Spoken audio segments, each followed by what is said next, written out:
हे हमारे सर्वशक्तिमान पिता परमेश्वर, हे हमारे उद्धारकर्ता प्रभु यीशु मसीह, जिन्होंने आज के ही दिन 1993 वर्ष मृत्यु के बंधन को तोड़ा, अपनी सामर्थ्य से मृत्यु के ऊपर विजय प्राप्त की, मृत्यु को पराजित किया और जिनका आज पुनरुत्थान हुआ।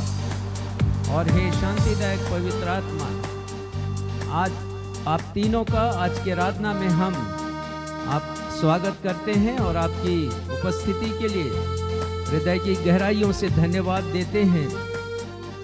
भजन संहिता 118 अध्याय प्रभु यीशु मसीह के पुनरुत्थान को प्रदर्शित करने वाला अध्याय है। इसके लेखक लिखते हैं, यहोवा का धन्यवाद करो। जी हाँ प्यारे भाइयों और बहनों, आज का दिन परमेश्वर पिता को धन्यवाद देने का है, क्योंकि उनकी सामर्थ्य के द्वारा प्रभु यीशु मसीह जीवित हुए, उनका पुनरुत्थान हुआ। और इसीलिए वो लिखते हैं, धर्मियों के तंबू में जय जयकार और उद्धार की ध्वनि हो रही है। जी हाँ प्यारे भाइयों और बहनों, हम सबों के हृदयों में जय जयकार और धन्यवाद की ध्वनि हो रही है उस उद्धार के लिए जिसे प्रभु यीशु मसीह ने हमें प्रदान किया है, उद्धार की पूर्णता के लिए जो उनके पुनरुत्थान से हमें मिलती है। और वो लिखते हैं, यहोवा के दाहिने हाथ से पराक्रम का काम प्रकट होता है, और ये पराक्रम का काम प्रभु यीशु मसीह का पुनरुत्थान है। प्रभु यीशु मसीह कहते हैं, मैं ना मरूंगा वरन जीवित रहूंगा और परमेश्वर के कामों का वर्णन करता रहूंगा। परमेश्वर ने मेरी बड़ी ताड़ना तो की है, परंतु मुझे मृत्यु के वश में नहीं किया। और यही बात संत पतरस ने भी कही, मृत्यु के वश में नहीं किया। मृत्यु के बंधन को परमेश्वर पिता ने तोड़ा है। इसलिए भजनकार कहते हैं, मैं तेरा धन्यवाद करूंगा क्योंकि तूने मेरी सुन ली है। आज वह दिन है जो यहोवा ने बनाया है और हम इसमें मगन और आनंदित हैं। इसलिए आनंदित हैं, इसलिए मगन हैं, क्योंकि प्रभु यीशु मसीह की प्रतिज्ञा के अनुसार हमारा भी पुनरुत्थान होगा। मृत्यु के पश्चात हम भी परमेश्वर से मिलेंगे। तो आइए उस दिन को स्मरण करें और हम सब गाएं एक स्तुति का गीत। जी उठा है मसीहा, जी उठा है मसीहा, वो मर के जी उठा है मौत का बंधन तोड़कर, वो मेरा और आपका मसीह जी उठा है। जी उठा है मसीहा, जी उठा है मसीहा, जी उठा है मसीहा, वो मर के जी उठा है मौत का बंधन तोड़कर, मेरा मसीह जी उठा है, मेरा मसीह जी उठा है। जी उठा है मसीहा, जी उठा है मसीहा, जी उठा है मसीहा।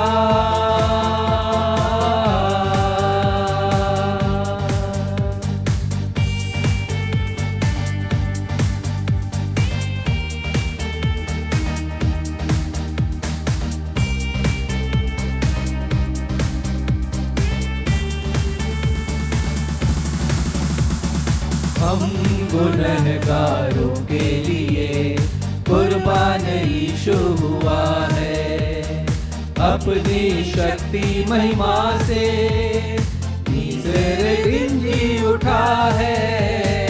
हम गुनहगारों के लिए कुर्बान यीशु हुआ है, अपनी शक्ति महिमा से तीसरे दिन जी उठा है।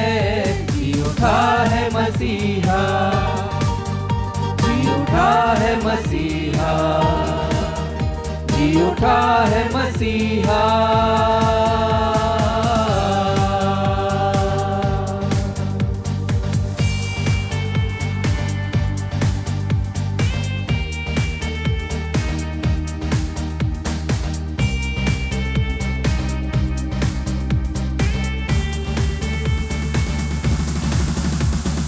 जय जयकार करे उसकी, जीवन में उसकी सदा।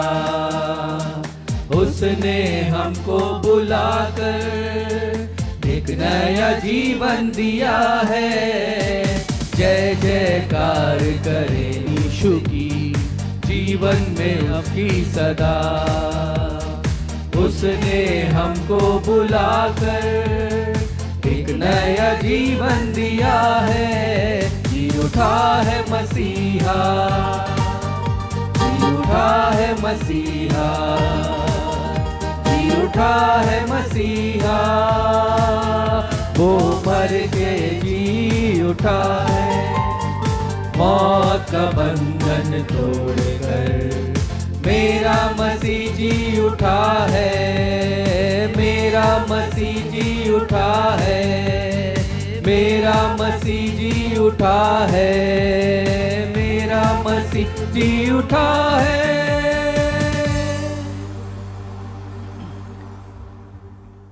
नवजीवन इवेंजलिकल चर्च की 378वीं 378th ऑन एवं ऑफलाइन आराधना में एवं क्रिस्ट पुनरुत्थान दिवस की विशेष आराधना में मैं क्षितिज मसीह आप समस्त प्रभु भक्तों का अपने उद्धारकर्ता प्रभु यीशु मसीह के जीवित और सामर्थी नाम में स्वागत करता हूं एवं आप सबों को जय यीशु, यीशु सहाय, शालोम, जय मसीह की और प्रेज द लॉर्ड कहता हूं। Praise the Lord. हमारी कलीसिया के ऑर्गन में कुछ टेक्निकल इशू हो गए थे, कुछ खामी हो गई थी, जिस वजह से कुछ देर की विलंब से हम इस आराधना का प्रारंभ कर रहे हैं। आराधना में हमारे साथ बने रहिएगा। प्रिय भाइयों और बहनों, आज का दिन न सिर्फ हमारे लिए परंतु विश्व के प्रत्येक मसीहियों के लिए एक खास दिन है। आज से 1993 वर्ष पहले प्रभु यीशु ने पुनरुत्थान की सामर्थ्य से जीवित होकर मृत्यु की शक्ति पर विजय प्राप्त की थी। उसी दिन को स्मरण करते हुए आज हम सब पुनरुत्थान दिवस या रिजरेक्शन डे मना रहे हैं। इसलिए मैं आप सभी को हैप्पी रिजरेक्शन डे कहकर बधाई देता हूं। आपको बताना चाहता हूं कि बहुत से नादान मसीही लोग आज का पर्व मनाकर हैप्पी ईस्टर या ईस्टर मुबारक हो कहकर एक दूसरे को मुबारकबाद देते हैं। परंतु मैं आपको यह बताना चाहता हूं कि हैप्पी ईस्टर कहना एक गलत परंपरा का निर्वाह करना है और यह किसी भी प्रकार से बाइबल सम्मत नहीं है। दरअसल ईस्टर शब्द की उत्पत्ति ईस्त्र नामक बसंत ऋतु के प्रजनन की क्षमता देने वाली देवी के नाम से हुआ है। ईस्त्र नामक देवी की पूजा 2000 वर्ष पहले बसंत ऋतु में की जाती थी। चूंकि प्रभु यीशु मसीह का पुनरुत्थान भी वसंत ऋतु में हुआ, इसलिए यीशु के पुनरुत्थान दिवस को ईस्टर नाम दे दिया गया।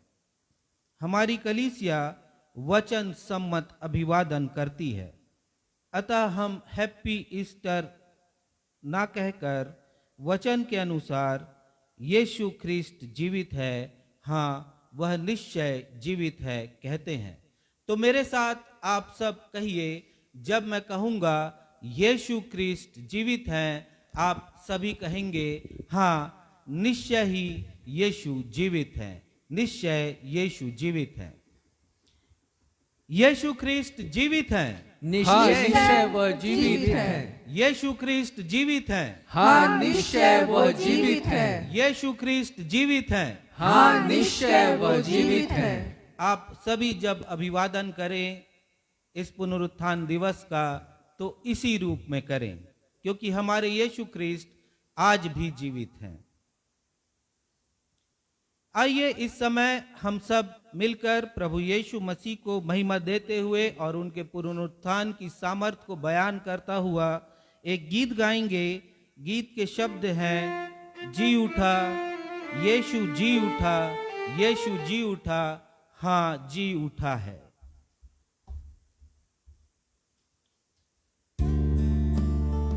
इस गीत के रचयिता स्वर्गीय अर्नेस्ट मल को हम याद करते हैं इस खूबसूरत गीत को लिखने के लिए। बहुत खूबसूरत गीत लिख करके संगीतबद्ध करके वो गए। और इसी के साथ मैं स्मरण करता हूँ अपने भाई पास्टर शेखर नंद को, जिन्होंने पहला गीत लिखा, जी उठा है मसीहा, जी उठा है मसीहा, वो मर के भी जी उठा है। ये ऐसे गीत हैं जो पुनरुत्थान दिवस के दिन जब हम गाते हैं तो नई ऊर्जा हमारे शरीर में भर देते हैं और हमें साहस देते हैं कि पुनरुत्थान से भरा हुआ जीवन हम जिए। इन बंदों के लिए मैं परमेश्वर पिता को धन्यवाद देता हूँ।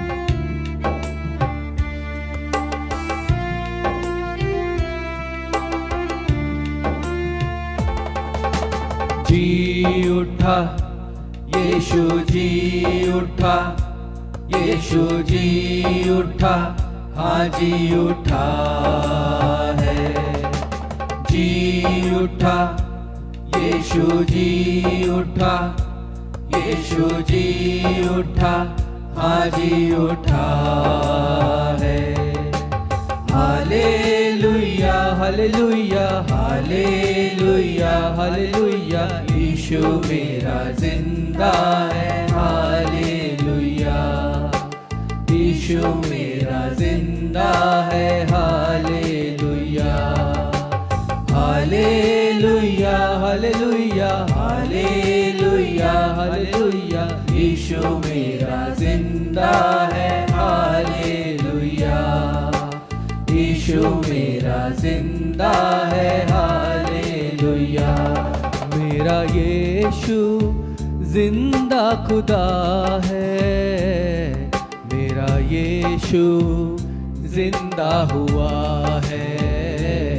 मेरा यीशु जिंदा हुआ है। मेरा यीशु जिंदा खुदा है। मेरा यीशु जिंदा हुआ है। मेरा यीशु जिंदा हुआ है।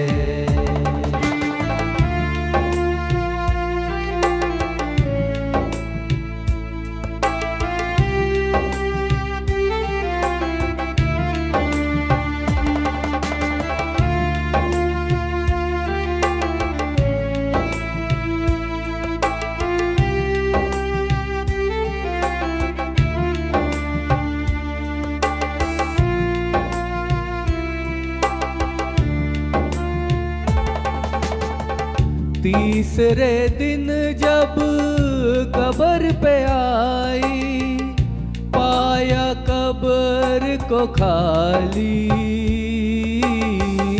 पाया कब्र को खाली।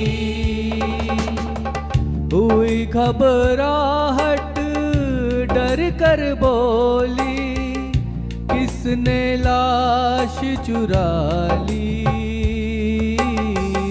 किसने लाश चुरा ली। हुई घबराहट, डर कर बोली, किसने लाश चुरा ली। किसने लाश चुरा ली। हो हाजिर बोला फरिश्ता, मत ढूंढो वो जी उठा है। मेरा यीशु जिंदा खुदा है।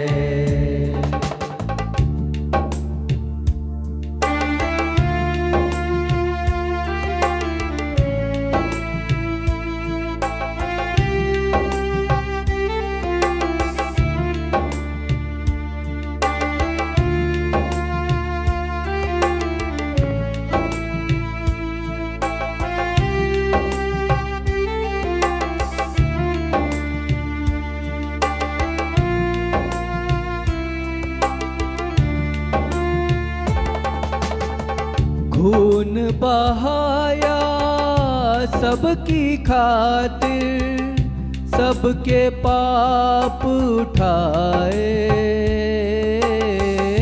सबके पाप उठाए।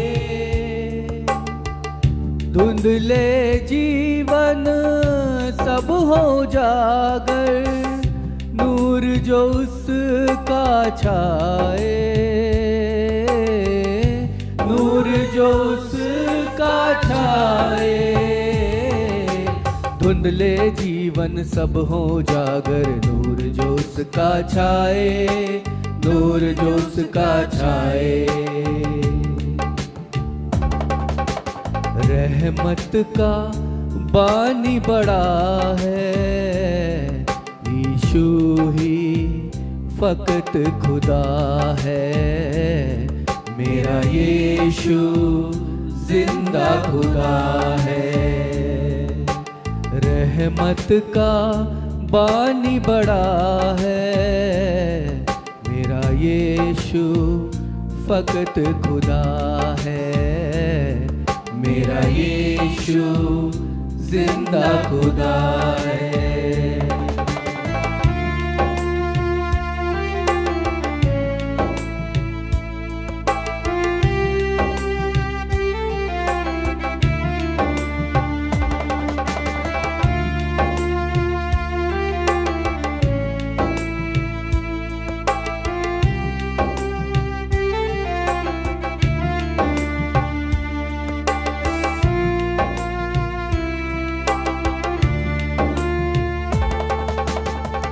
उसकी तमन्ना मुक्त हो हर रूह, और हर रूह बच जाए,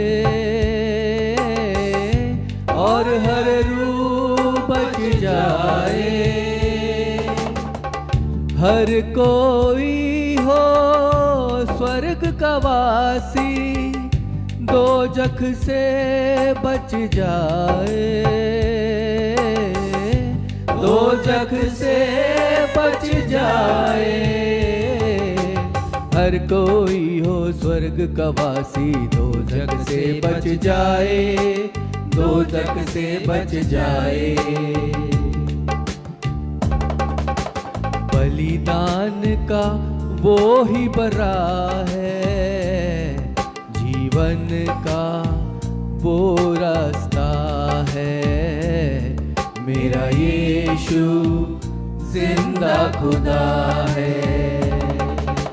बलिदान का वो ही बर्रा है, जीवन का वो रास्ता है। मेरा यीशु जिंदा खुदा है। जी उठा यीशु जी उठा, यीशु जी उठा, हाँ जी उठा है।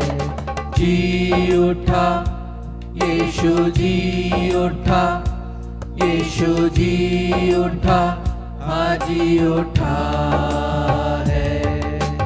हालेलुया हालेलुया हालेलुया हालेलुया, यीशु मेरा जिंदा है। हालेलुया यीशु मेरा जिंदा है। Hallelujah hallelujah hallelujah hallelujah hallelujah, यीशु मेरा जिंदा है। हालेलुया यीशु मेरा जिंदा है। हालेलुया यीशु मेरा जिंदा है। हालेलुया।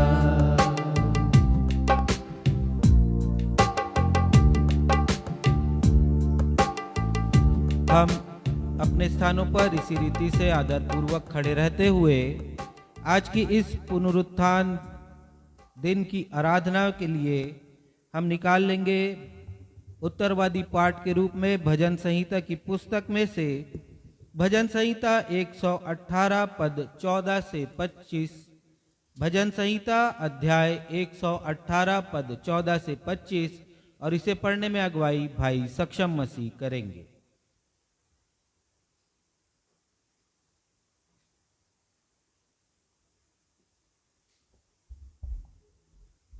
पुनरुत्थान दिवस के लिए आइए हम सब मिलकर के निकाल लें भजन संहिता अध्याय 118 पद संख्या 14 से 25 तक। जैसा कि हमारा दस्तूर रहा है, इस पैसेज को उत्तरवादी की रीति से पढ़ लेंगे। भजन संहिता 118 पद संख्या 14 से 25 तक। परमेश्वर मेरा बल और भजन का विषय है, वह मेरा उद्धार ठहरा है। धर्मियों के तंबुओं में जय जयकार और उद्धार की ध्वनि हो रही है। यहोवा के दाहिने हाथ से पराक्रम का काम होता है। यहोवा का दाहिना हाथ महान हुआ है। यहोवा के दाहिने हाथ से पराक्रम का काम होता है। मैं ना मरूंगा वरन जीवित रहूंगा और परमेश्वर के कामों का वर्णन करता रहूंगा। परमेश्वर ने मेरी बड़ी ताड़ना तो की है, परंतु मुझे मृत्यु के वश में नहीं किया। मेरे लिए धर्म के द्वार खोलो, मैं उनसे प्रवेश करके याह का धन्यवाद करूंगा। यहोवा का द्वार यही है, इससे धर्मी प्रवेश करने पाएंगे। हे यहोवा, मैं तेरा धन्यवाद करूंगा, क्योंकि तूने मेरी सुन ली है और मेरा उद्धार ठहर गया है।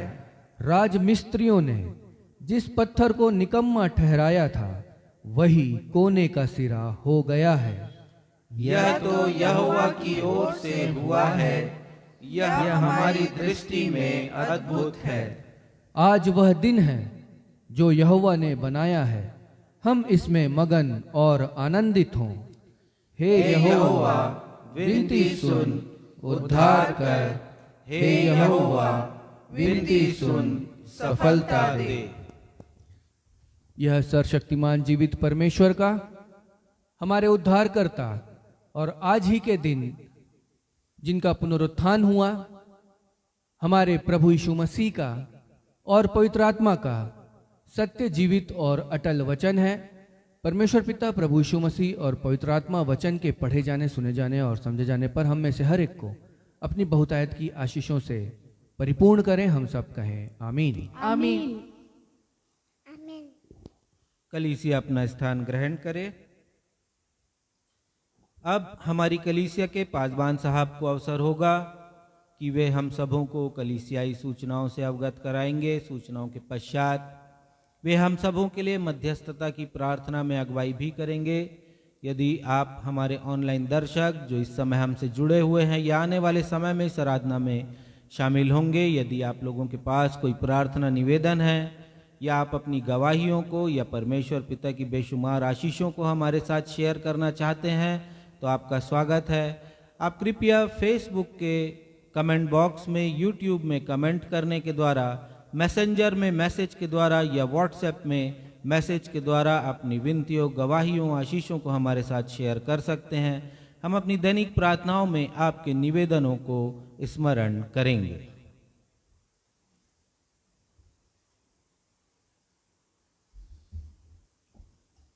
नवजीवन इवेंजलिकल चर्च की 378वीं अर्थात 370th ऑन एवं ऑफलाइन रविवारी आराधना में, जबकि आज एक विशेष दिन है जब हम सब मिलकर प्रभु यीशु ख्रिस्ट के पुनरुत्थान दिवस के पर्व को मना रहे हैं। मैं पास्टर राजेश मसीह आप सभी का जो कलीसिया भवन में एकत्रित हैं स्वागत करता हूं, और उनका भी स्वागत करता हूं जो फेसबुक पर इसी समय ऑनलाइन हमारे साथ उपस्थित हैं, या फिर आने वाले दिनों में यूट्यूब, व्हाट्सएप के ग्रुप्स और फेसबुक के ग्रुप्स और मैसेंजर्स में भेजे जाने वाले वीडियोस को देखकर हमारी आज की इस विशेष पुनरुत्थान पर्व की आराधना में सम्मिलित होंगे। मैं आप सभी का हृदय से स्वागत करता हूं और आप सभी को मैं प्रेज द लॉर्ड कहता हूं। Praise the Lord. सूचना इस प्रकार से हैं। सप्ताह भर चलने वाली पैशन वीक की या दुगोक सप्ताह की ये अंतिम आराधना है, और इस दरमियान जितने भी लोगों ने हमारा साथ दिया, मैं सभी को हृदय से धन्यवाद देता हूं। विशेषकर अपने दर्शकों को, जिन्होंने अपने कमेंट्स भेजे, अपनी लाइकिंग्स भेजी प्रतिदिन, और हमारी सभाओं में उपस्थित हुए, शिरकत की, जिन्होंने, उन सभी को धन्यवाद। विशेषकर अपने परिवार के मैं लोगों को धन्यवाद देना चाहूँगा। बीते 8 दिनों से परिवार के दोनों बेटों ने, उनकी पत्नियां हैं, उन्होंने, और मेरी पत्नी श्रीमती बीना मसीह, इन सभी ने मिलकर के अपनी सहायता दी है, प्रार्थनाएं की हैं। आपको हृदय से धन्यवाद। और उन सभी भाई बहनों को जो सप्ताह में हमारे साथ उपस्थित हुए और हमारे साथ बने रहे, आराधनाओं में शामिल हुए और आराधनाओं का हिस्सा बने, आप सभी को मैं धन्यवाद देता हूँ। साथ ही मैं धन्यवाद देना चाहता हूँ जिनकी भेंटें इस सप्ताह हमें प्राप्त हुई हैं, जिनके द्वारा हम ज़रूरतमंदों के मध्य पहुँच सके हैं। आप सभी को मैं हृदय से धन्यवाद देता हूँ आपकी भेंटों के लिए, और परमेश्वर पिता की आत्मिक और भौतिक आशीषें मैं पाने के लिए मैं प्रार्थना करता हूँ। साथ ही मैं धन्यवाद देना चाहूँगा उन सभी के लिए जिन्होंने प्रार्थना में हमें उठाए रखा, हमें उठाया, हमारी मिनिस्ट्री को उठाया, सेवकाई को उठाया, मेरे लिए प्रार्थना की ताकि मुझे सामर्थ्य मिले, और साथ ही मेरी जो फिज़िकल प्रॉब्लम्स हैं, जो बीमारियां हैं, उनकी चंगाई के लिए भी आप लोगों ने प्रार्थनाएं की। मैं धन्यवाद देता हूं। आपको बताना चाहता हूं कि हमारी सेवकाई निरंतर चलती रहती है, और ऑनलाइन मिनिस्ट्री के द्वारा भी हम सैकड़ों और हजारों लोगों तक पहुंचते हैं प्रति सप्ताह। मंगलवार को पटना के एक जूम मीटिंग में, जो पटना के संध्या सहभागिता जूम मीटिंग सभा है, उसके द्वारा मुझे अवसर मिलता है कि मैं प्रभु यीशु मसीह के वचन का प्रचार करूं। आपके पास यदि समय है मंगलवार को और एक अच्छी बाइबिल आराधना में आप शामिल हो, बाइबिल अध्ययन में शामिल होना चाहते हैं, तो आपके लिए सुअवसर है। उसी प्रकार बुधवार को भी मैं एक अन्य जूम मीटिंग में, जिसका नाम है जीवनदायी वचन सत्संग सभा, उसके द्वारा भी मैं अनेक लोगों के पास पहुंचता हूं परमेश्वर के वचन को लेकर, और बाइबिल अध्ययन में हम सब शामिल होते हैं। ये दोनों दिन आपके लिए भी मुबारक हो सकते हैं, और यदि आप चाहते हैं कि क्रमिक बाइबिल अध्ययन करें तो आपके लिए सुनहरा ये समय है। आप मुझे कांटेक्ट कर सकते हैं और इन सभाओं में आप शामिल हो सकते हैं और मुझसे लिंक प्राप्त कर सकते हैं। वैसे मैं व्हाट्सएप पर और अन्य जो सूचनाओं के माध्यम है आजकल सोशल मीडिया में, उनके द्वारा मैं ये जानकारी आप लोगों को देता रहता हूँ। तो आप लोग अवश्य शामिल हों और परमेश्वर की आशीषों के हकदार बने, अपने आत्मिक जीवन में और उन्नति करें, प्रगति करें, परमेश्वर की करीबी में पहुँचे। ये हमारा लक्ष्य है और इस लक्ष्य को पाने के लिए हम भरसक कोशिशें करते हैं। प्रार्थना का अनुरोध इस प्रकार से है, हम अपनी उन 2 महिला बहनों के लिए प्रार्थना करते हैं जिनके ऊपर पारिवारिक संकट आया हुआ है। एक जो हमारी महिला बहन है, वो के पति की मृत्यु हो गई है, आर्थिक समस्या हैं उनके सामने। हमने पहले भी प्रार्थनाएं की, आज भी करते हैं। और दूसरी जो बहन है वो आजकल अकेले रह रही हैं और उनके साथ उनकी बेटी है, सिंगल मदर हैं वो, और वो भी आर्थिक समस्या से जूझ रही हैं। परमेश्वर पिता की आशीष हम उनके लिए चाहते हैं। धन्यवाद के विषय इस प्रकार से हैं कि हमारे बेटे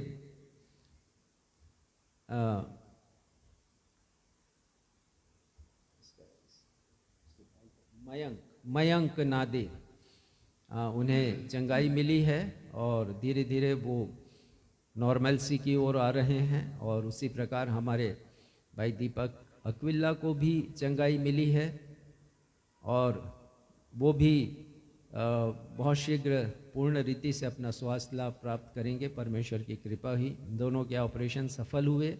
प्रार्थनाएं परमेश्वर पिता ने सुनी, हम धन्यवाद देते हैं। उसी प्रकार हम प्रार्थना करते हैं अपनी बेटी दिशा के लिए कि प्रभु की कृपा उसके ऊपर बनी रहे और उसकी जो समस्याएं हैं नौकरी संबंधी वो दूर हो और अपनी परीक्षा में वो उत्तीर्ण हो सके। तो आइए इन सारे विषयों के लिए परमेश्वर पिता को धन्यवाद दें और अपनी इस प्रार्थना को अपने उद्धारकर्ता प्रभु यीशु मसीह के महान सामर्थी नाम में मांगे। हमारे परमेश्वर पिता, हमारी पूरी कलीसिया अपने ऑनलाइन दर्शकों के साथ अपने उद्धारकर्ता प्रभु यीशु मसीह के महान महिमामयी नाम में आपके सिंहासन के समक्ष है। पिता, हम धन्यवाद देते हैं, जैसा हमने भजन में भी पढ़ा, आपके उस महान आश्चर्य कर्म के लिए जैसे आपने किया कि प्रभु यीशु मसीह के क्रूस पर मृत्यु के पश्चात वचन में लिखी प्रतिज्ञा के अनुसार और स्वयं प्रभु यीशु मसीह के द्वारा दी गई प्रतिज्ञा के अनुसार आपने प्रभु यीशु मसीह को जीवित किया। पिता, हम धन्यवाद देते हैं कि आपने उन्हें मृत्यु के वश में नहीं रखा। उन्होंने मृत्यु के बंधन को तोड़कर हमें संदेश दिया, यदि हम उनके ऊपर विश्वास बनाकर रखेंगे, जीवंत विश्वास, तो हमारे लिए भी मृत्यु पराजय का नहीं परंतु विजय का प्रतीक है। हमारे लिए वो अंतिम शब्द नहीं। पिता, हम धन्यवाद देते हैं आपके इस बड़े उपकार के लिए जैसे आपने हमारे जीवन में किया है।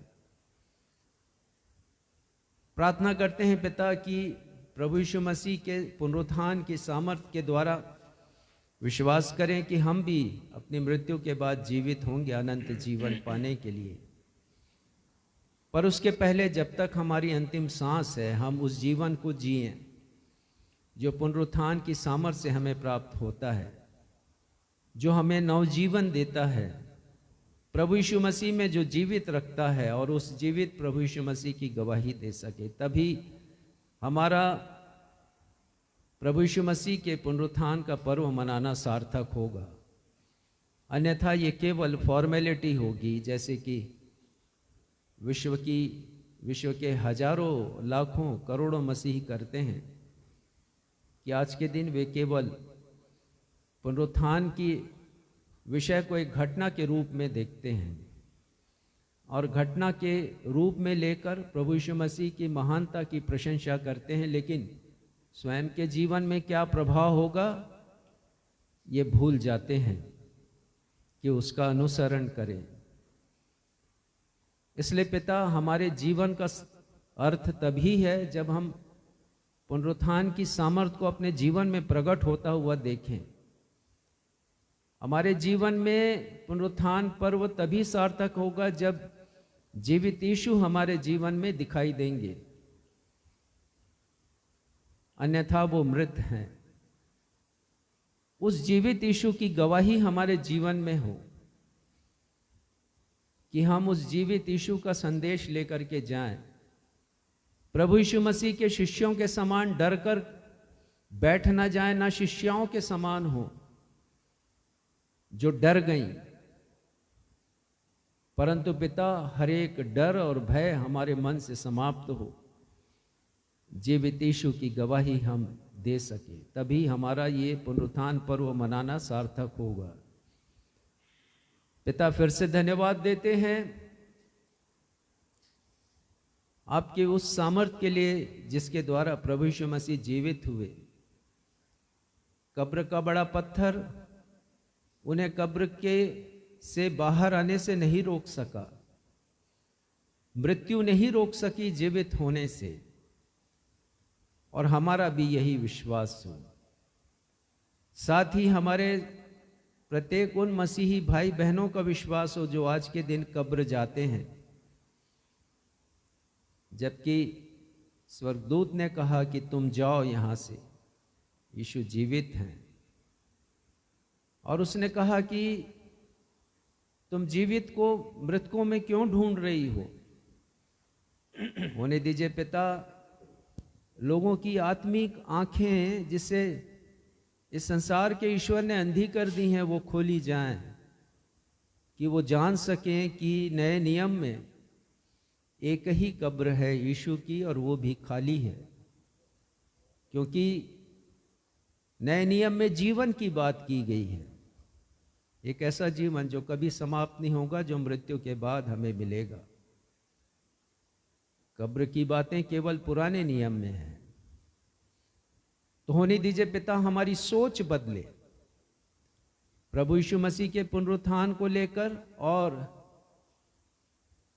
मृत्यु की शक्ति पर जो उन्होंने विजय प्राप्त की है, होने दीजिए तत्संबंध में हमारी सोच बदले, हमारी विचारधारा बदले, और बुद्धि के नए हो जाने से हमारा जीवन बदलता जाए।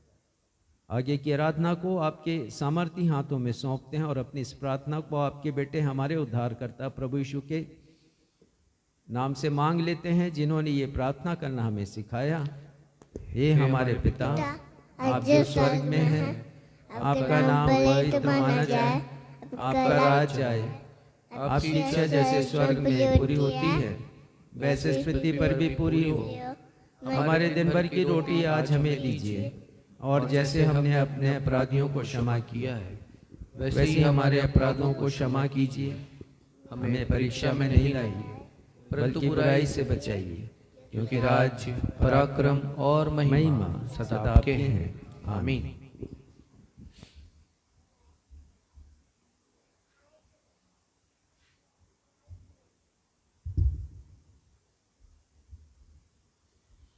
अब हम सबों के लिए अवसर होगा जब हम परमेश्वर पिता के द्वारा हम पर की गई अनगिनत आत्मिक एवं भौतिक आशीषों को स्मरण करेंगे और अपना धन्यवादी हृदय प्रभु के समक्ष भेंट के रूप में प्रस्तुत करेंगे। अपनी भेंटों को अर्पित करने के द्वारा हम प्रभु परमेश्वर की महिमा करेंगे। यदि हमारे ऑनलाइन दर्शक अपनी भेंटों को हमारी कलीसिया के द्वारा किए जा रहे सुसमाचार की महिमा के लिए अर्पित करना चाहते हैं, तो आपका स्वागत है।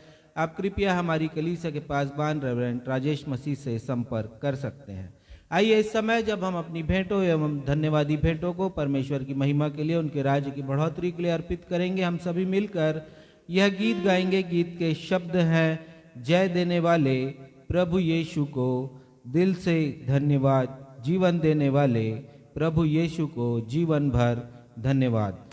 फाइल में पृष्ठ क्रमांक 27 और गीत क्रमांक 63 है। पृष्ठ 27, गीत 63।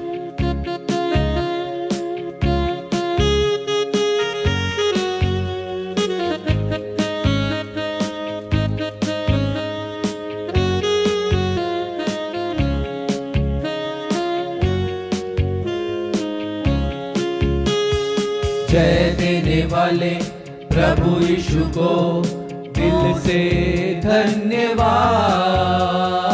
जीवन देने वाले प्रभु यीशु को जीवन भर धन्यवाद।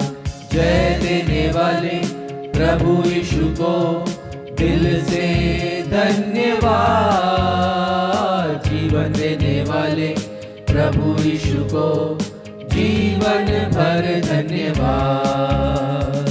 हालेलुया हालेलुया गाएंगे, आत्मा से वचन सुनाएंगे। हालेलुया हालेलुया गाएंगे, आत्मा से वचन सुनाएंगे। यीशु जिंदा है, वो आने वाला है। यीशु जिंदा है, वो आने वाला है।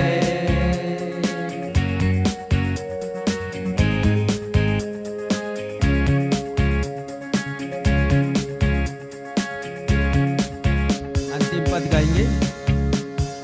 मुक्ति देने वाले प्रभु यीशु को दिल से धन्यवाद। सामर्थ्य देने वाले प्रभु यीशु को दिल से धन्यवाद। मुक्ति देने वाले प्रभु यीशु को दिल से धन्यवाद। सामर्थ्य देने वाले प्रभु यीशु को दिल से धन्यवाद। हालेलुया हालेलुया गाएंगे, आत्मा से वचन सुनाएंगे। हालेलुया हालेलुया गाएंगे, आत्मा से वचन सुनाएंगे। यीशु जिंदा है, वो आने वाला है। यीशु जिंदा है, वो आने वाला है। आइए इन भेंटों को परमेश्वर के चरणों में अर्पित करेंगे। हम सभी प्रार्थना में जाएंगे। जीवित महान अनुग्रहकारी पिता परमेश्वर, आज के इस दिन के लिए और इस आराधना के लिए हम आपको धन्यवाद देते हैं प्रेम पिता। सचमुच में आपने मनुष्यों पर एक बहुत बड़ा उपकार किया है प्रेम पिता, जो बेशकीमती है, और वह है प्रेम पिता मनुष्यों के लिए अपने प्राण को देना। और हमें एक नई आशा दी है प्रेमी पिता। आपने पुनरुत्थान के दिन प्रेम पिता, आपने मृत्यु को पराजित करके जीवन को मनुष्यों के लिए दिया है, कि हम सभी इस बात में आनंदित और मगन हो कि हमारे लिए भी मृत्यु के पश्चात एक अनंत जीवन की आशा हमारे उद्धारकर्ता प्रभु यीशु मसीह में है। सो हम धन्यवाद देते प्रेम पिता, हम धन्यवाद देते इन भेंटों के लिए जिन भाइयों और बहनों ने अपने जीवन में आपकी आशीषों को प्राप्त किया है प्रेम पिता, और अपना हृदय धन्यवाद के रूप में धन्यवादी भेंटों के साथ अर्पित किया है। हम उनके जीवनों के लिए आपसे आशीषों की और बरकतों की प्रार्थना करते हैं। हम प्रार्थना और विनती करते प्रेम पिता, जिन्होंने अपनी कमी और घटियों में से आपके नाम को स्मरण किया है और आपके समक्ष अपनी भेंटों को रखा है प्रेम पिता, उनके जीवन के लिए आपके पास जो योजनाएं हैं प्रेम पिता, जो आशीषों से भरी हुई है, वो लागू होने पाए प्रेम पिता। हम प्रार्थना और विनती करते हैं आज के इस दिन जो वचन का बीज हमारे मध्य बोया जाएगा प्रेम पिता, तो हम अपने अंतरात्मा में अपने आपको तौले और जांचे प्रेम पिता कि क्या हम उस जीवन को जो आपने हमारे लिए एक जीवित जीवन दिया है उसे जीने के लायक हैं। हम शेष आराधना में आपकी अगुवाई चाहते हैं और आपकी उपस्थिति चाहते हैं। हमारे मध्य रहिए प्रेम पिता। इस विनती को मांग लेते अपने जीवित अनुग्रहकारी पिता प्रभु यीशु मसीह के नाम से, आमीन आमीन। पवित्र शास्त्र बाइबल से पाठों का पठन किया जाएगा। पहला पाठ जो पुराने नियम से लिया गया है, अय्यूब की पुस्तक अध्याय 19 पद 25 से 27। अय्यूब अध्याय 19 पद 25 से 27। इसे पढ़ने में अगुवाई बहन आकांक्षा मसीह करेंगी। दूसरा पाठ जो नए नियम से लिया गया है, कुरंथियों की पत्री में से पहला कुरंथियों अध्याय 15 पद 3 एवं 4 तत्पश्चात पद 16 से 22। पहला कुरंथियों अध्याय 15 पद 3 एवं 4 फिर पद 16 से 22। इसे पढ़ने में अगुवाई डॉक्टर शेफाली मसीह करेंगी।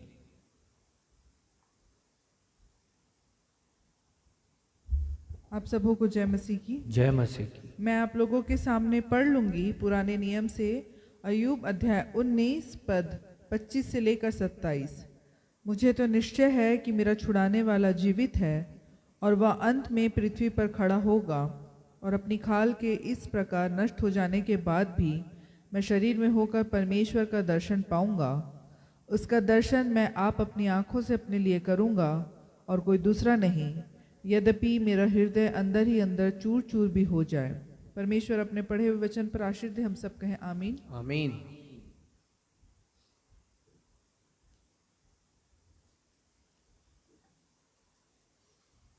आप सबों को जय मसीह की। जय मसीह। पवित्र शास्त्र में से हम निकाल लेंगे पहला कुरंथियों 15 3 और 4, उसके बाद 16 से 22। 3 और 4 जहाँ इस प्रकार लिखा है, इसी कारण मैंने सबसे पहले तुम्हें वही बात पहुंचा दी जो मुझे पहुंची थी कि पवित्र शास्त्र के वचन के अनुसार यीशु हमारे पापों के लिए मर गया और गाड़ा गया और पवित्र शास्त्र के अनुसार तीसरे दिन जी भी उठा। 16 से 22 जहाँ इस प्रकार लिखा है, और यदि मुर्दे नहीं जी उठते तो मसीह भी नहीं उठा, और यदि मसीह नहीं जी उठा तो तुम्हारा विश्वास व्यर्थ है और तुम अब तक अपने पापों में फंसे हो। वरन जो मसीह में सो गए हैं वे भी नष्ट हुए। यदि हम केवल इसी जीवन में मसीह से आशा रखते हैं तो हम सब मनुष्य से अधिक अभागे हैं, परंतु सचमुच मसीह मुर्दों में से जी उठा है, और जो सो गए हैं उनमें वह पहला फल हुआ। क्योंकि जब मनुष्य के द्वारा मृत्यु आई तो मनुष्य ही के द्वारा मरे हुओं का पुनरुत्थान भी हुआ है। और जैसे आदम में सब मरते हैं वैसे ही मसीह में सब जिलाए जाएंगे। परमेश्वर हमारे इस वचन के पढ़े और सुने जाने पे आशीष दे। आमीन। आमीन। सुसमाचार पाठ के आधार में हम सभी अपने स्थानों पर खड़े हो जाएंगे। आज का सुसमाचार का पाठ जो लिया गया है मरकुस रचित सुसमाचार अध्याय 16 पद 1 से 8। मरकुस अध्याय 16 पद 1 से 8, और इसे पढ़ने में अगुवाई कलीसिया के पासवान रेवरेंड राजेश मसीह करेंगे।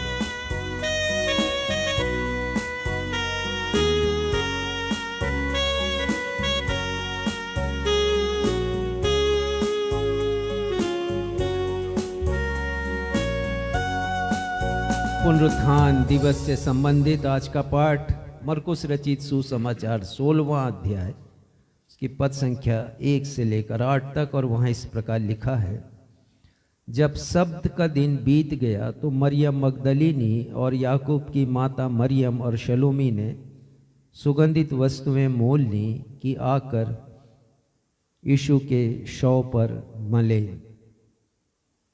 और सप्ताह के पहले दिन बड़ी भोर जब सूरज निकला ही था वे कब्र पर आईं और आपस में कहती थीं कि हमारे लिए कब्र के द्वार पर से पत्थर कौन लुढ़काएगा।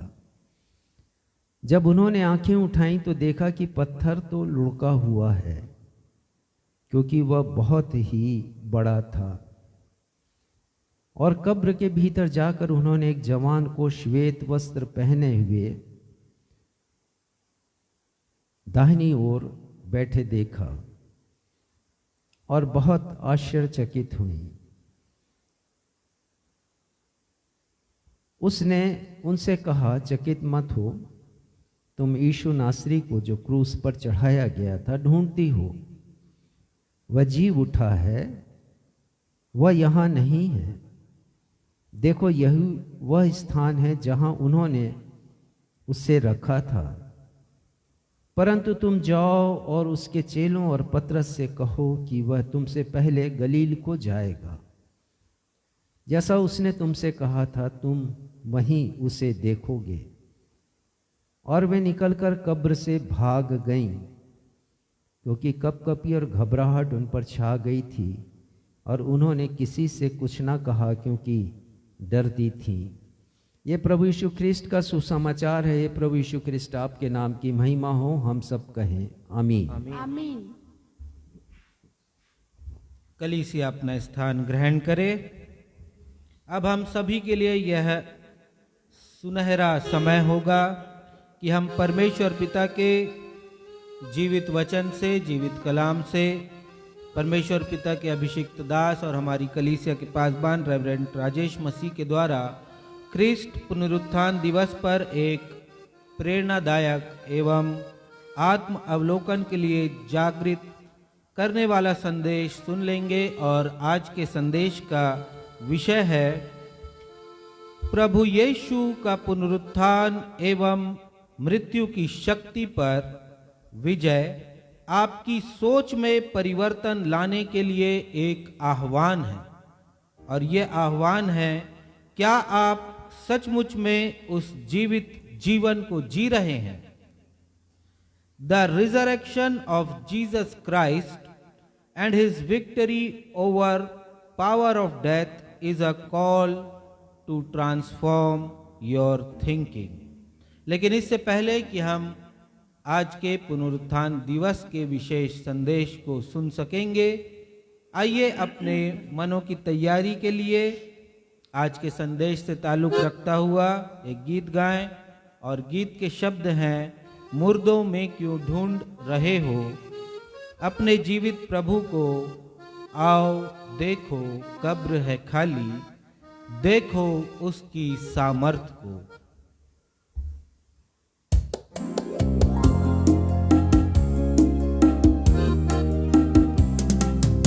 बहुत खूबसूरत गीत। मुझे पता नहीं इसके रचनाकार कौन है, पर जिन्होंने भी लिखा आत्मा से भरकर लिखा है, एक बड़ी सच्चाई को उजागर किया है। उन सब के लिए भी जो आज भी ईस्टर के दिन कब्र जाते हैं अपने प्रियजनों को ढूंढने के लिए, लेकिन परमेश्वर का वचन कहता है कि वो वहाँ है ही नहीं। और इसलिए क्योंकि परमेश्वर की सामर्थ्य नहीं है जीवन में। यदि जीवन में सामर्थ्य है, पुनरुत्थान की सामर्थ, हम कभी ना जाएंगे, क्योंकि हम यीशु को अपने हृदय में देखेंगे, जीवित लोगों को स्वर्ग में ही देखेंगे।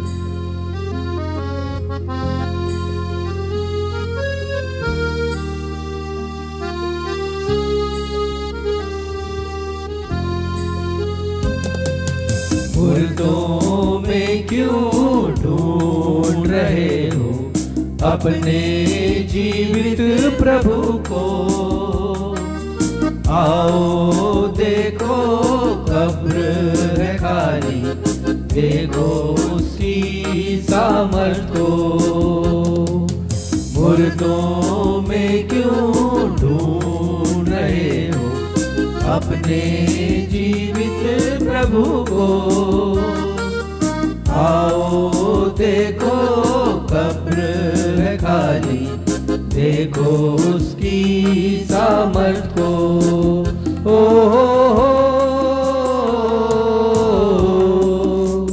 ला ला ला ला,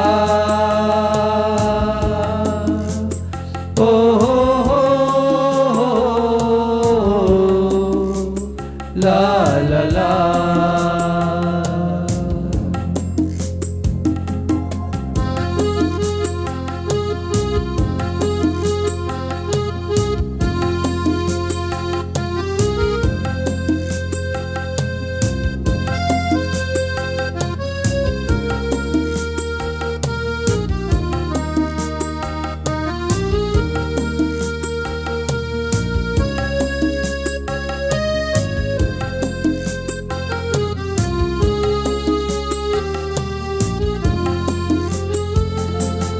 पापों से भरा जीवन ये मेरा, उसने आकर मुक्ति दिलाया।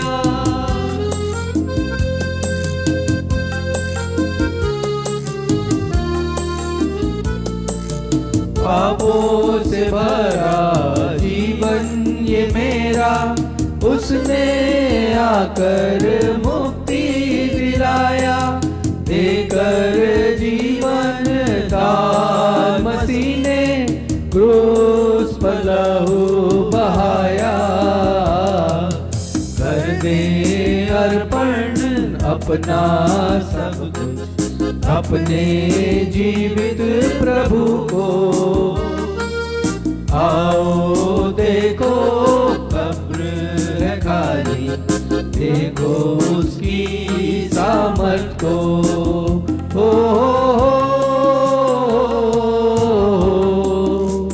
ला ला ला ला,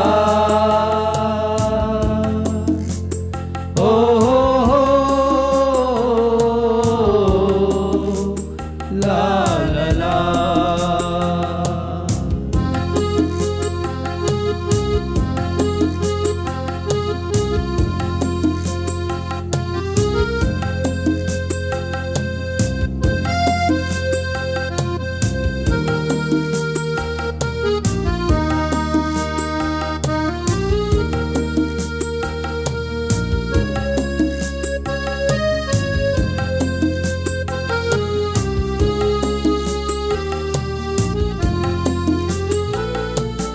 मृत्यु का बंधन तोड़ दिया, मुक्ति का द्वार खोल दिया।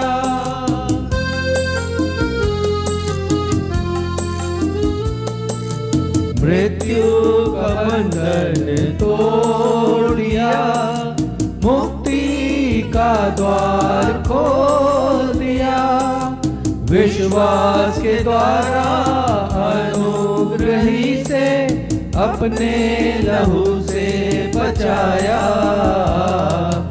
कर दे अर्पण अपने जीवन को अपने यीशु प्रभु को। आओ देखो कब्र है खाली, देखो उसकी सामर्थ को। हो ला ला ला ला,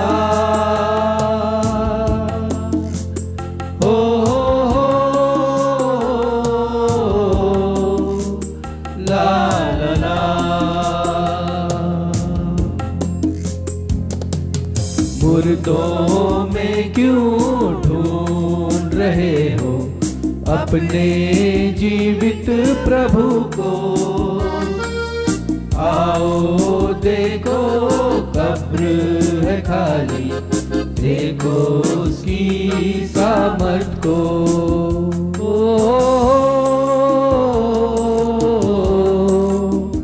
ला ला ला ला,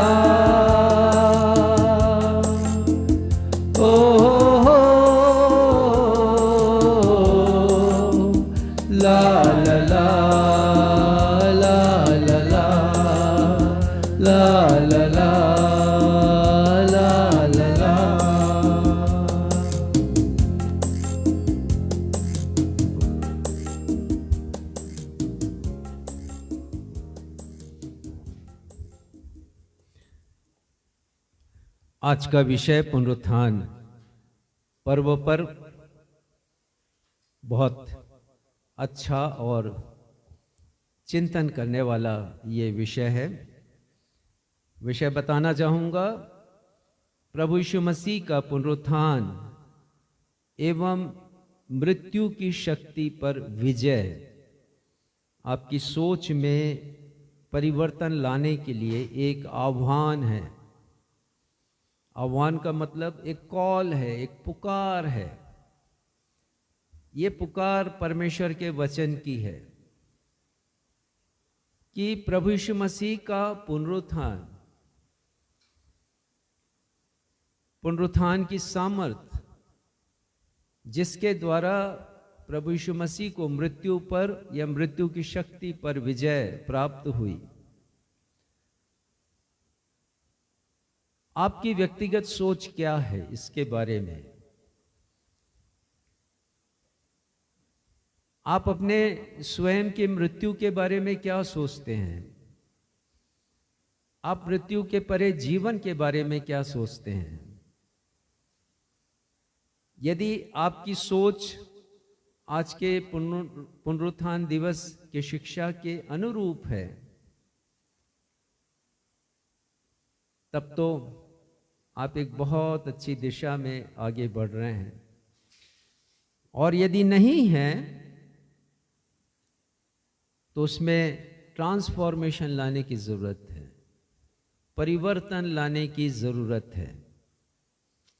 अंग्रेजी में बताऊंगा आज के विषय को। The resurrection of Jesus Christ and his victory over power of death is a call to transform your thinking. Are you truly living that resurrected life in the Lord Jesus Christ? जी हाँ प्यारे भाइयों और बहनों, प्रश्न यही है कि क्या आप सचमुच में उस परिवर्तित जीवित जीवन को जो प्रभु यीशु मसीह में है जी रहे हैं? यदि जी रहे हैं तो बहुत अच्छी बात है। जैसा मैंने बताया कि आप सही दिशा की ओर अपने आत्मिक जीवन में आगे बढ़ रहे हैं। अन्यथा एक ट्रांसफॉर्मेशन की जरूरत है, आपकी सोच में परिवर्तन की जरूरत है।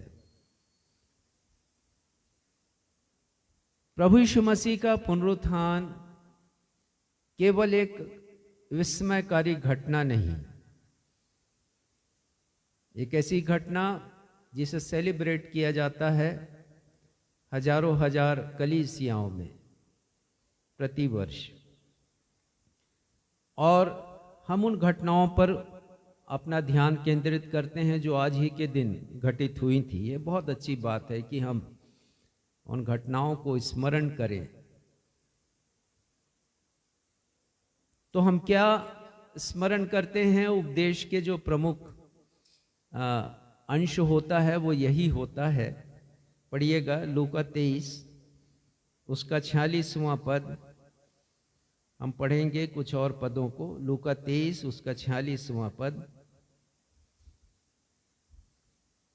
पढ़िए।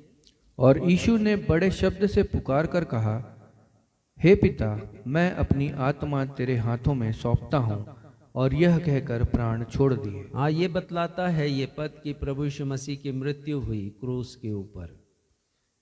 और उसके बाद पढ़िएगा 52वां पद 52। उसने पिलातुस के पास जाकर यीशु का शव मांगा। हाँ, यीशु का शव मांगा। किसने मांगा? अरिमतिया का यूसुफ, वो बहुत धनी था, प्रभु यीशु मसीह का शिष्य था, तो उसने शव मांग लिया। क्यों मांगा है शव? 53वें पद में पढ़िएगा। और उसे उतार कर मलमल की चादर में लपेटा और एक कब्र में रखा जो चट्टान में खुदी हुई थी, और उसमें कोई कभी न रखा गया था। हाँ, तो उसने एक चादर में लपेटा। वो साधारण चादर नहीं है, वो लिनन का कपड़ा था। उस जमाने में बहुत ही महंगा वो वस्त्र होता था। एक चादर में उसने लपेटा है प्रभु यीशु मसीह के शव को, और उसने उस कब्र में रखा जिसमें कभी कोई रखा नहीं गया था। मतलब कभी कोई लाश रखी नहीं गई थी। और कहा जाता है कि उस कब्र को उसने अपने स्वयं के लिए खुदवा कर रखा था चट्टान में। तो चट्टान में पत्थरों को तराशा गया था और वहाँ पर यीशु के शव को रखा गया। और हम पढ़ते हैं सुसमाचारों में कि उसके ऊपर, उसके मुंह के ऊपर एक बहुत भारी भरकम पत्थर, आपने चित्रों में देखा, गोल आकार का होता था, यानी पत्थर ऐसा जिसको लुढ़काया जा सके। तो वो लुढ़का करके उसे रखा गया। और बाद में हम मत्ती रचित सुसमाचार में पढ़ते हैं कि यहूदियों को इस बात की आशंका थी कि शिष्य शव को वहाँ से चुरा कर ले जाएंगे, तो उन्होंने पहरेदारी भी वहाँ पर रखवा दी और उसे सील करवा दिया।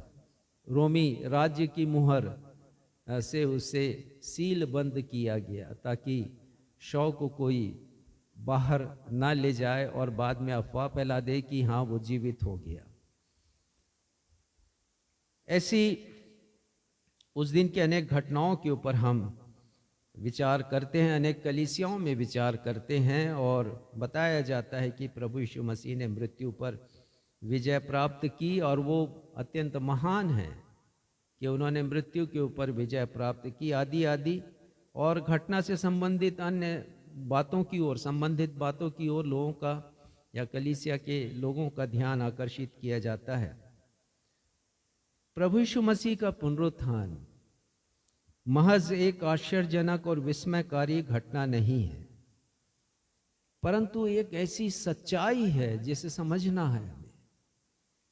एक ऐसी सच्चाई है जो हमारे जीवन को और हमारी विचारधारा को पूरी तरह परिवर्तित करने की शक्ति रखती है। केवल एक विस्मयकारी घटना नहीं, परंतु ये एक ऐसी घटना है जो मेरे और आपके जीवन को भीतर तक स्पर्श कर सकती है, हमारे जीवन को बदल सकती है, हमारी विचारधारा को बदल सकती है। और यही आज का विषय है।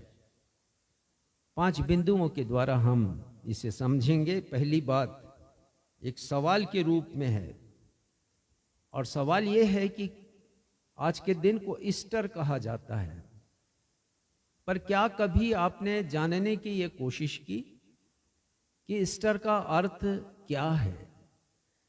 क्योंकि बहुत से लोग यही समझते हैं कि ईस्टर का अर्थ पुनरुत्थान है। भ्रम में हैं बहुत से लोग। ईस्टर का अर्थ पुनरुत्थान नहीं है। ईस्टर का अर्थ कहीं से भी आज के दिन से कोई ताल्लुक नहीं रखता है। आपसे भी मैं पूछूंगा ये सवाल कि आप वर्षों से, सालों से ये पर्व ईस्टर के नाम से मनाते आ रहे हैं, आप क्या समझते हैं? और यदि ये समझते हैं कि ईस्टर नाम पुनरुत्थान से जुड़ा है, रिजरेक्शन से जुड़ा हुआ है, तो आप नादान हैं। आपको ये नादानी छोड़ने की जरूरत है। ईस्टर नाम का प्रभु यीशु मसीह के पुनरुत्थान से कोई लेना देना नहीं है। जो नाम सारा संसार कह रहा है और जिस नाम को संभवतः आपके पास्टर ने कहा है, या आपके जो इन दिनों की जो एक बुकलेट छपती है चर्च की आराधना की, उसमें यदि लिखा हुआ हो ईस्टर और आप उसको फॉलो कर रहे हैं, तो आप वचन सम्मत काम नहीं कर रहे हैं। ईस्टर का अर्थ कहीं से भी पुनरुत्थान होता नहीं है, ना ही प्रभु यीशु मसीह के पुनरुत्थान से जुड़ा हुआ ये शब्द है। मैं भी इस पर्व को ईस्टर के नाम से ही जानता था। मैं कोई अद्भुत नहीं हूं कि बचपन से मैंने इसी नाम से जाना। मैं भी त्योहार मनाता था और सभी को मैं कहता था हैप्पी ईस्टर या ईस्टर मुबारक हो। मेरे अभिवादन करने का तरीका यही था जैसे दूसरों का होता, आज भी लोग कर रहे हैं। मैं बोलूंगा नादान है वे लोग, और सीखने की जरूरत है। इसीलिए मैंने परमेश्वर के वचन से इस बात को आपको सिखाना चाहा है। मैं पास्टर या याजक को, जिसे प्रीस्ट भी कहते हैं, उसको मैं फॉलो करता था, जैसे आप कर रहे होंगे आज तक, कि पास्टर जो बोले वो मेरे लिए सच है, वो गलत भी बोले तो मेरे लिए वो सच है। पर ऐसा नहीं होना चाहिए। क्यों नहीं होना चाहिए? कि परमेश्वर ने हमें विवेक दिया है, तर्क करने की क्षमता दी है। तो जैसे मैं अंधभक्त था, वैसे ही हो सकता है कि आप भी हो अंधभक्त। आपको सच्चाई जानने की जरूरत है कि आप सचमुच में उस जीवित जीवन को जो प्रभु यीशु मसीह में है जी रहे हैं। आज के विषय का सार यही है। पास्टर का क्या कार्य होना चाहिए? परमेश्वर का वचन क्या कहता है? पढ़िएगा मलाकी 2 अध्याय 7वां पद पढ़िएगा। मलाकी उसका 2 अध्याय और 7वां पद। देखिए परमेश्वर के वचन में यहां ड्यूटी लिखी है। याजक की क्या ड्यूटी होना चाहिए? याजक यानी प्रीस्ट यानी पास्टर। पढ़िएगा। क्योंकि याजक को चाहिए कि वह अपने ओंठों से ज्ञान की रक्षा करे। अपने होठों से ज्ञान की रक्षा करें। आगे, और लोग उसके मुंह से व्यवस्था पूछे, क्योंकि वह सेनाओं के यहोवा का दूत है। लोग उसके मुंह से व्यवस्था को पूछे। व्यवस्था क्या है? परमेश्वर का वचन, वचन जो कि सत्य है, वचन जो कि जीवित है, वचन जो कि अनमोल है, वचन जो कि सोने चांदी अशर्फियों से भी अधिक बहुमूल्य है। लोग पूछें उससे और वो बताए लोगों के सवालों के जवाब को। आप पूछिएगा, मैं तो कह रहा हूं पास्टर से ही पूछ लीजिएगा अपने, ईस्टर का अर्थ क्या है। यदि वो विवेक शून्य है तो बता नहीं पाएंगे। परमेश्वर के वचन में गहराई में नहीं उतरते हैं तो नहीं बता पाएंगे। आगे लिखा, वो यहोवा का दूत है। He is ambassador to God. हर एक पास्टर परमेश्वर का दूत है, यानी एम्बेसडर है। एम्बेसडर का क्या काम होता है? रिप्रेजेंट करना, परमेश्वर को रिप्रेजेंट करना, परमेश्वर के वचन को रिप्रेजेंट करना। 8वां पद पढ़िएगा। परंतु तुम लोग धर्म के मार्ग से तो ही लोग हट गए धर्म हो। के मार्ग से हटेंगे ही। यदि याजक नहीं बताएगा, अच्छी तरह एक्सप्लेन नहीं करेगा, तो लोग धर्म के मार्ग से हट जाएंगे। आगे पढ़िए। तुम बहुतों के लिए व्यवस्था के विषय में ठोकर का कारण हुए, और ठोकर का कारण बनोगे। Not only that person who is called pastor of the church, केवल वो नहीं, परंतु उसके लोग भी ठोकर खाने का कारण बनेंगे। हम केवल औपचारिकता ना निभाएं परमेश्वर की सेवा करने के नाम पर। और आगे पढ़िएगा इसी के। तुमने लेवी की वाचा को तोड़ दिया है, सेनाओं के यहोवा का यही वचन। परमेश्वर का यही वचन है, तो हम परमेश्वर के वचन को फॉलो करें। बहुसंख्यक लोगों की परंपराओं का पालन ना करें। आज संसार इसी में डूबा हुआ है, हैप्पी ईस्टर में। लेकिन उम्र बढ़ने के साथ साथ मैंने रीजनिंग करना सीखा। रीजनिंग का मतलब है मैं तर्क करने लगा, सच्चाई जानने की मैंने कोशिश की। अपने विवेक का जिसे परमेश्वर ने मुझे दिया उसका मैंने प्रयोग किया, और मैंने जाना कि यह शब्द तो बाइबल में कहीं मिलता ही नहीं है। ईस्टर शब्द कहीं नहीं मिलता। तो इस ईस्टर शब्द का फिर मैंने गहराई से अध्ययन किया। जो अर्थ मिला उसने मुझे चौंका दिया, और जो अर्थ मुझे मिला है आपको समझाना चाहूंगा। ईस्टर शब्द की उत्पत्ति इस्त्र नामक देवी के नाम से हुई है। इस्त्र नाम से ईस्टर बना है। इस्त्र नामक देवी की पूजा 2000 वर्ष पहले से की जाती थी यूरोप में, क्योंकि यूरोप के अधिकांश लोग मूर्ति पूजक थे। और जब यूरोप ने ग्रहण किया प्रभु यीशु मसीह को, 3री शताब्दी के अंत में पर्वों का मनाया जाना शुरू हुआ। तो इस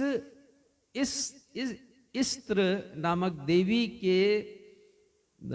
को परिवर्तित कर दिया गया ईस्टर में, ताकि लोग प्रभु यीशु मसीह के पुनरुत्थान को सेलिब्रेट करें। कैसे कि इसकी जो पूजा की जाती थी इस देवी की, वो बसंत ऋतु में की जाती थी, और प्रभु यीशु मसीह का पुनरुत्थान भी बसंत ऋतु में हुआ।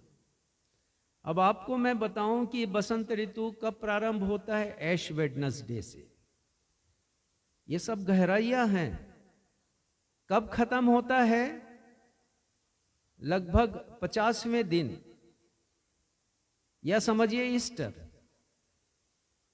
जिसे आमतौर की भाषा में जाना जाता है, हमारी भाषा में पुनरुत्थान पर्व या पुनरुत्थान का दिन। तो ये इस्त्र देवी थी क्या? क्यों पूजा करते थे?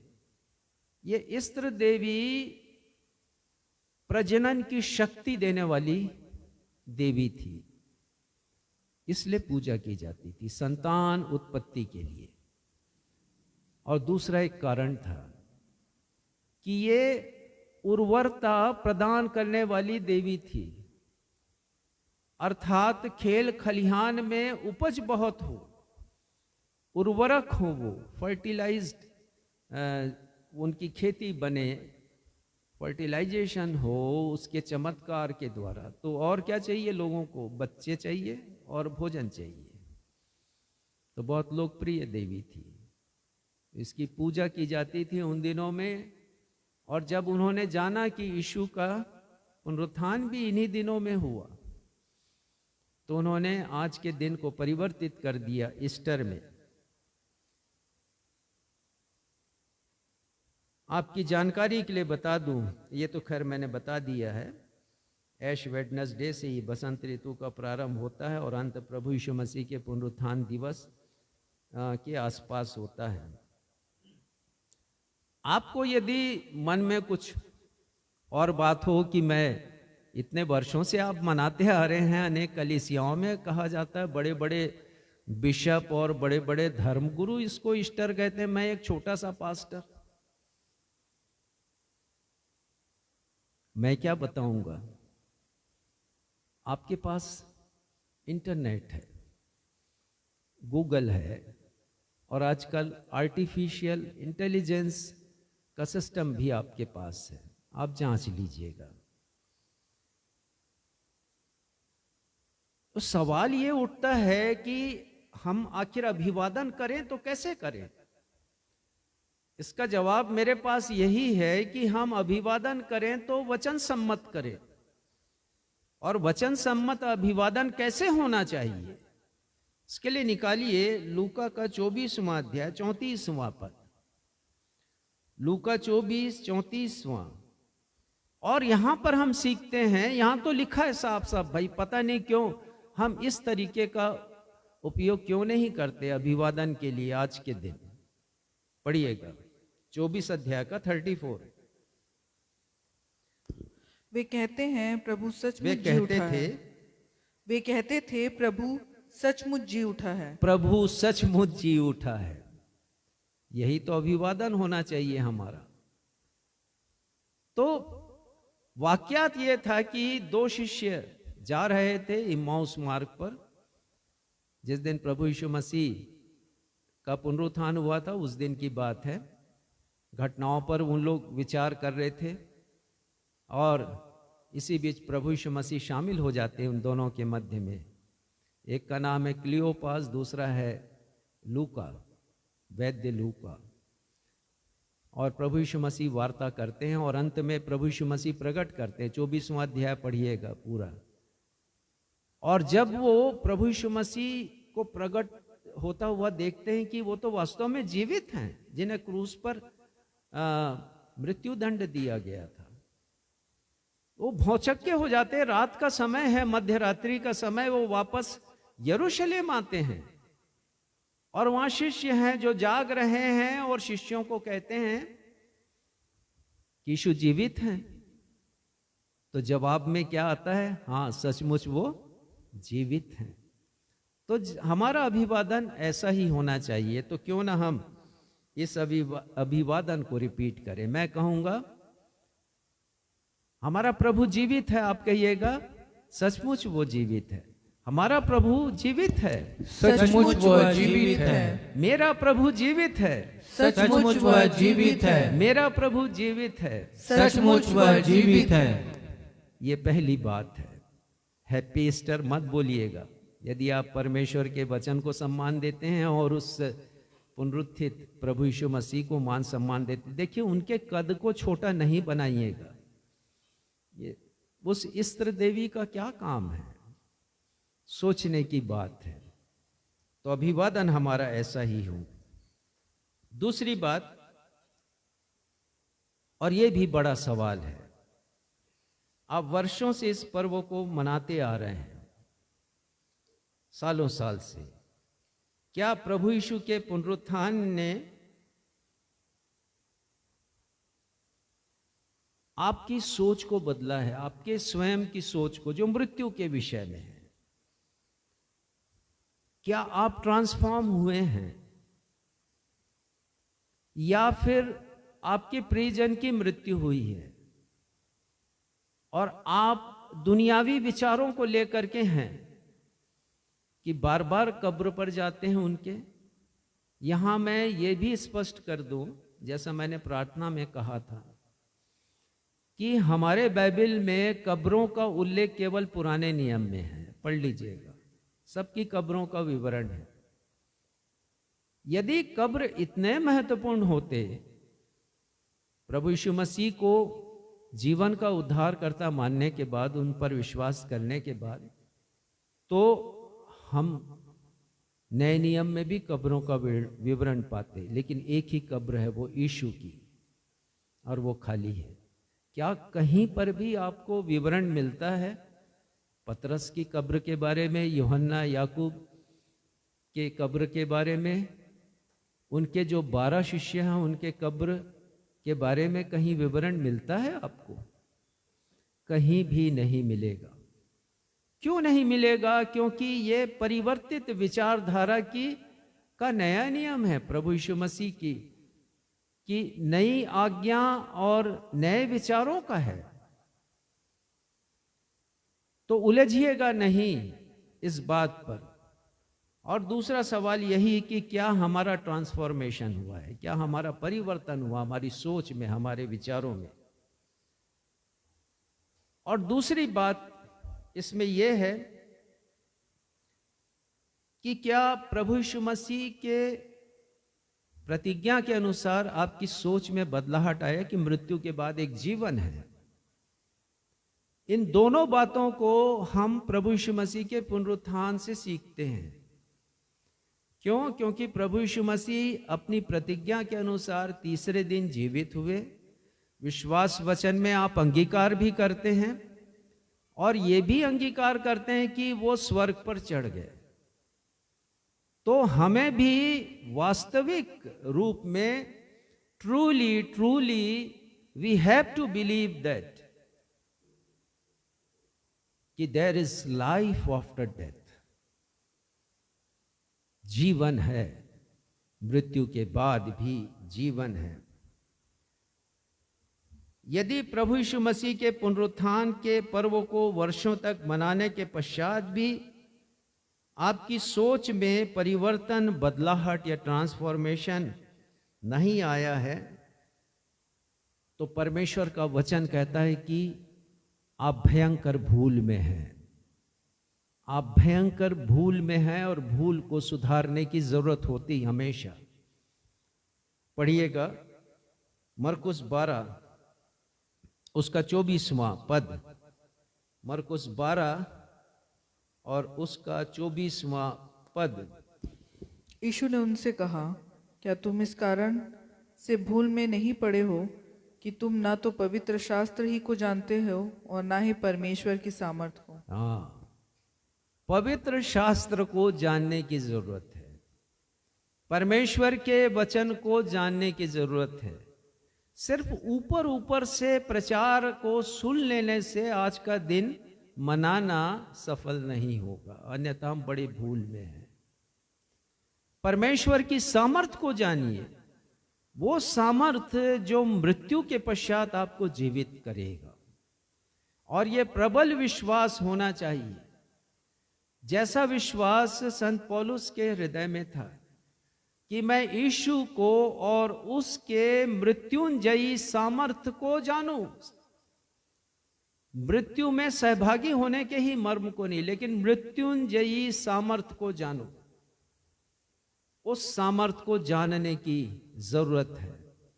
यहां पर लिखा है, क्या तुम इस कारण भूल में नहीं पड़े हो कि तुम ना तो पवित्र शास्त्र को जानते ना परमेश्वर की सामर्थ को। तो पवित्र शास्त्र को जानिए,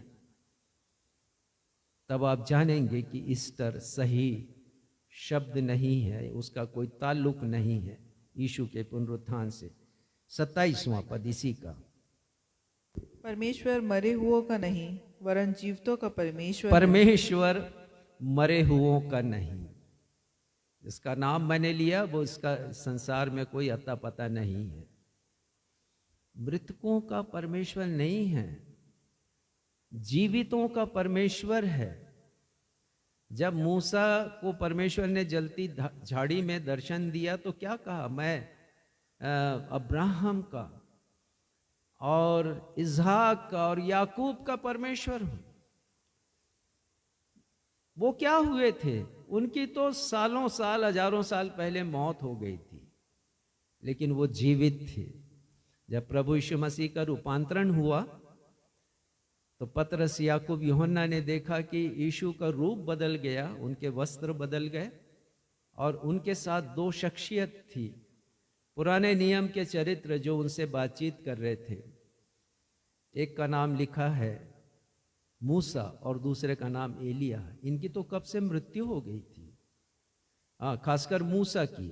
एलिया तो खैर अग्नि रथ में उठा लिए गए, पर ये दोनों जीवित दिखाई दिए बातचीत करते हुए। तो बाइबल का परमेश्वर, आपका परमेश्वर, मेरा परमेश्वर मृतकों का परमेश्वर नहीं है जिसे आप ढूंढने के लिए जा रहे हैं कब्र में। परमेश्वर के वचन में ढूंढिए, वो जिंदों का खुदा है। मेरा यीशु जिंदा हुआ है। अभी हमने गाया, मेरा यीशु जिंदा खुदा है। तीसरी बात, जैसा मैंने बताया कि परमेश्वर के वचन पर हम यकीन करें। क्या सीखते हैं आज के दिन हम परमेश्वर के वचन से? प्रभु यीशु मसीह का सुसमाचार 3 प्रमुख सच्चाइयों के ऊपर आधारित है। पहली सच्चाई, परमेश्वर का मानव रूप में देहधारी होना उद्धार देने के लिए। ये पहली सच्चाई है। परमेश्वर मानव बन गए, मानव को उद्धार देने के लिए, मानव को बचाने के लिए। दूसरी सच्चाई, प्रभु यीशु मसीह का मानव के उद्धार के लिए क्रूस पर बलिदान होना। और सुसमाचारों की, चारों सुसमाचारों की तीसरी सच्चाई है प्रभु यीशु मसीह का जीवित होना या पुनरुत्थान होना। इन तीनों सच्चाइयों का वर्णन सुसमाचारों में लिखा हुआ हम पाते हैं।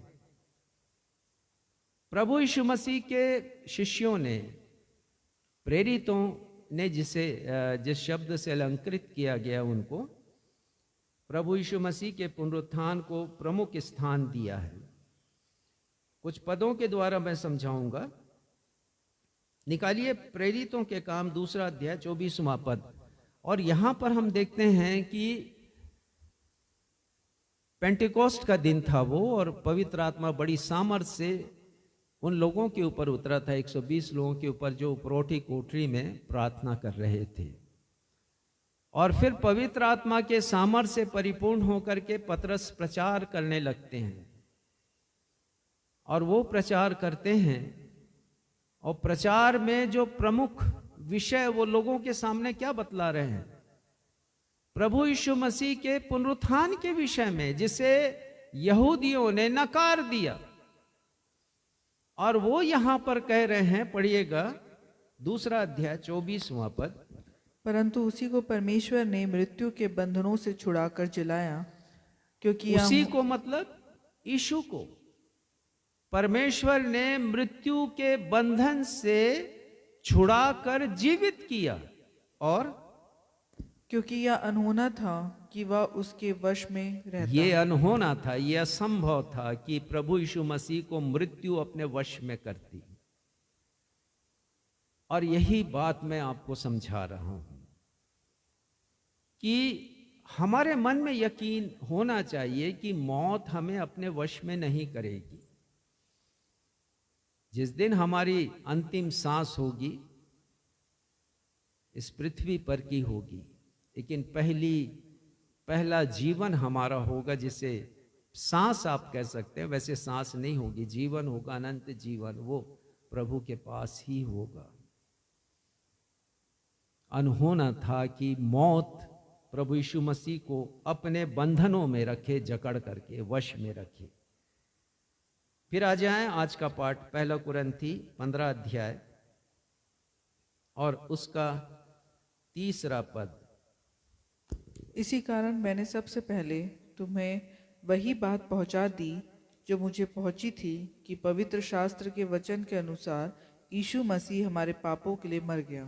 देखिए, हर जगह मेरे वचन के उल्लेख करने का आशय यही है कि मैं आपको सच्चाई की ओर ले चलूं।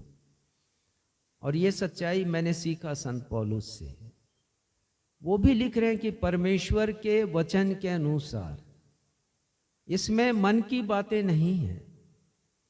जो वचन कहता है वही मैं आपके सामने रख रहा हूं। उन्होंने भी यही कहा। क्या कहा है? यीशु मसीह हमारे पापों के लिए मर गए, पहली बात। आगे 4 पद। और गाड़ा गया, दूसरी बात।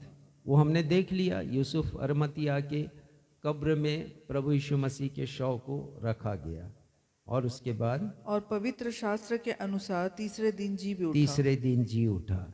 ये जो तरीका है वो बपतिस्मे का तरीका है कि हम नाक बपतिस्मा जिसकी का लिया जाता है, पता नहीं पास्टर ने कभी समझाया या नहीं समझाया, मैं समझाता हूं कि नाक वो दबाते हैं, वो क्या है?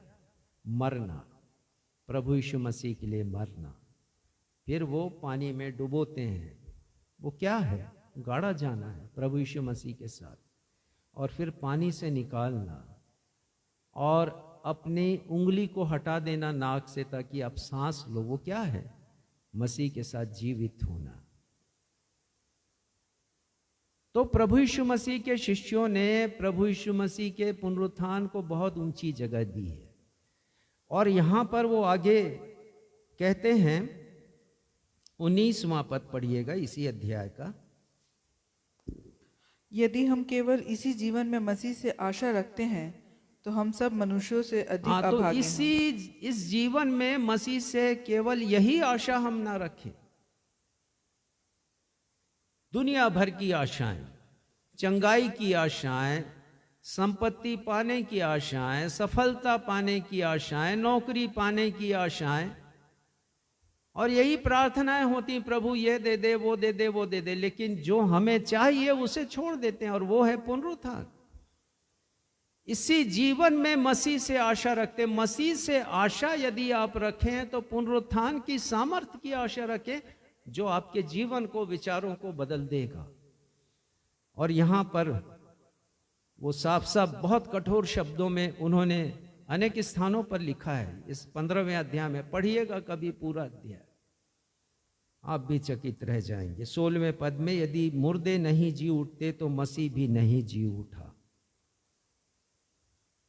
जी उठेंगे, वो जीवित होते हैं। और यदि मसीह जी नहीं उठा तो तुम्हारा विश्वास व्यर्थ है और तुम अपने पापों में अभी भी मरे हुए हो, तुम जिंदा नहीं हो। और मुझे ये 2 पंक्तियां बहुत अच्छी लगती हैं। अनेक बार मैं कहता हूं, मौत से आप नाहक परेशान क्यों हैं? आप जिंदा कहां हैं जो मर जाएंगे? तो बहुत से लोग मौत से परेशान रहते हैं और वो सोचते नहीं कि वो आत्मिक रूप से तो मुर्दा हैं। सिर्फ सांस लेने से क्या होता?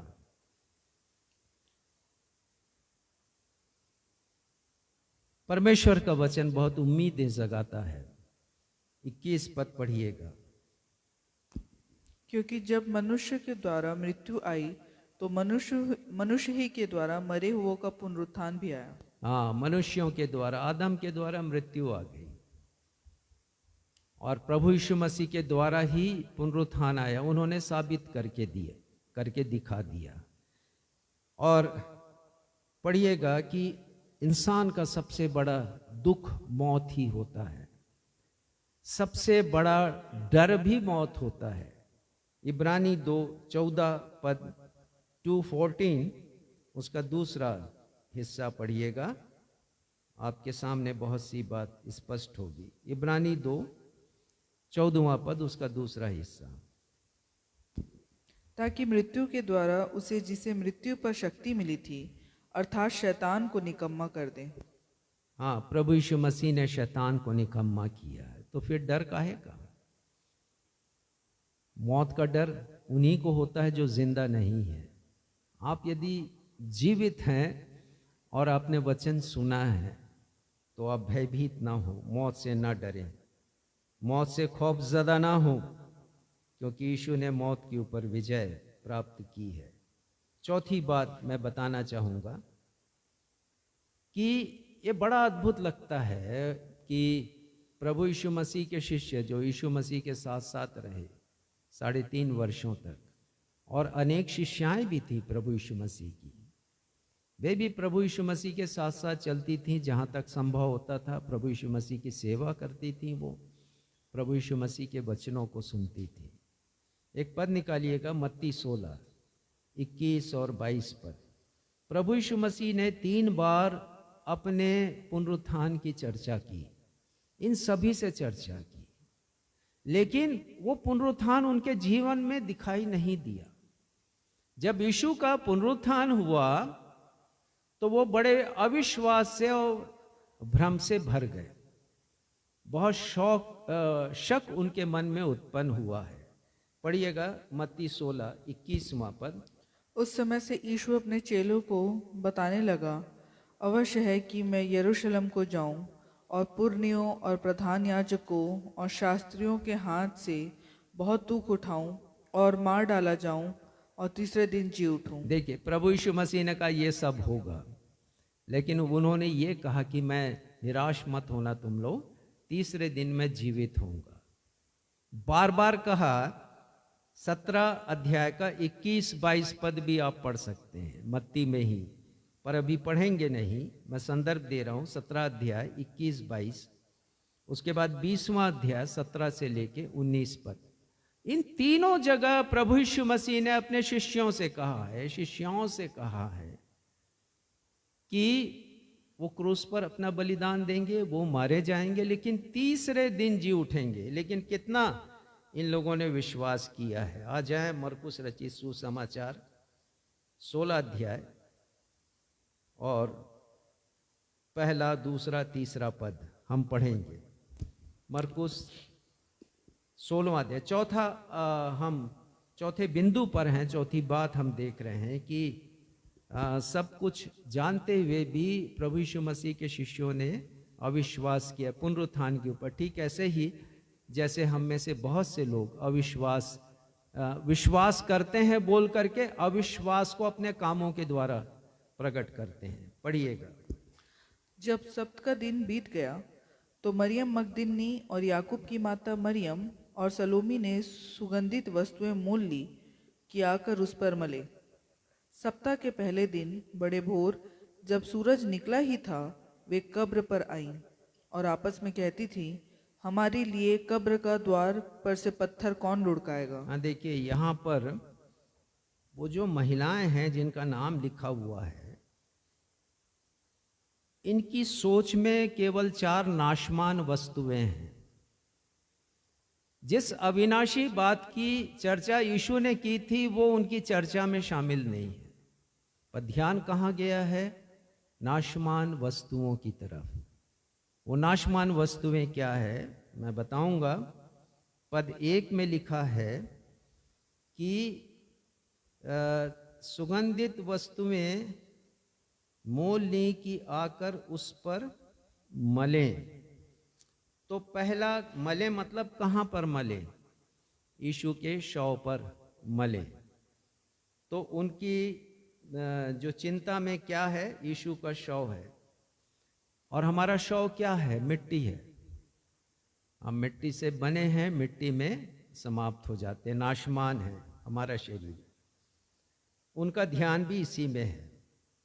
दूसरी बात, शव को सुरक्षित रखने के लिए सुगंधित वस्तुएं उन्होंने ली हैं, और तो और लिखा है खरीदी हैं उन्होंने, मोल ली थी, उसको खरीदी थी, पैसा उसमें लगाया था। तो ये भी नाशमान वस्तु है।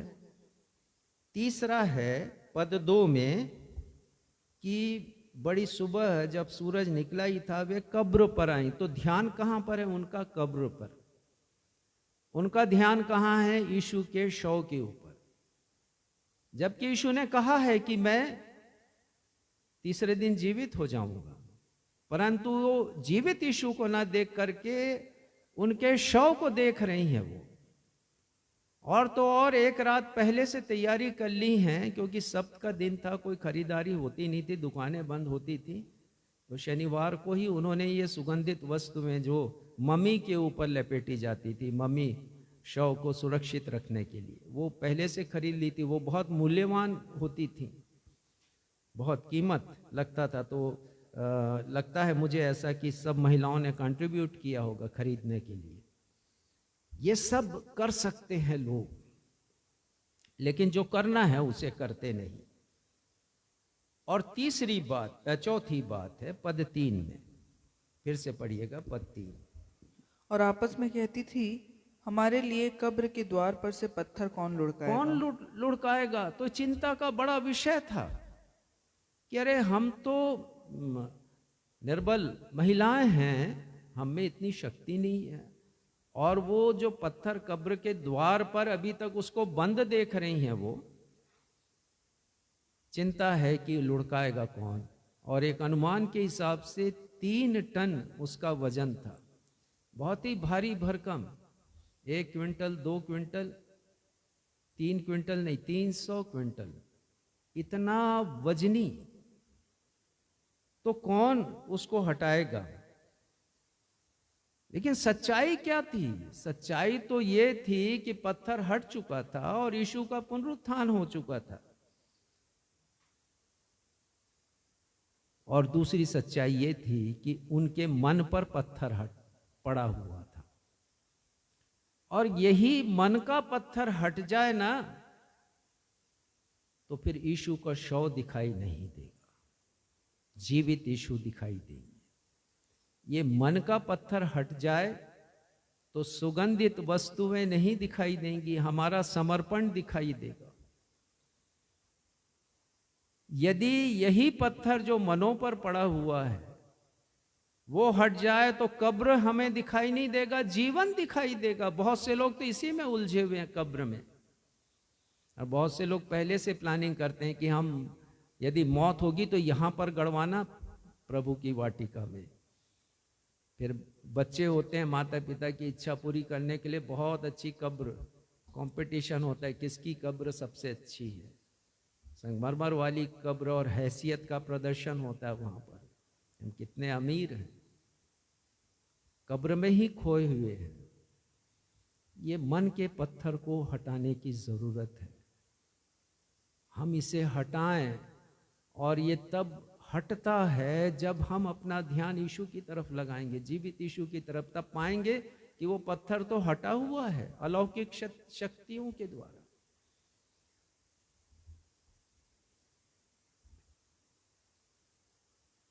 प्रभु यीशु मसीह की शिक्षाओं का कितना प्रभाव पड़ा था, तो देखा जाए तो कुछ भी प्रभाव नहीं। पद 6 को पढ़िएगा।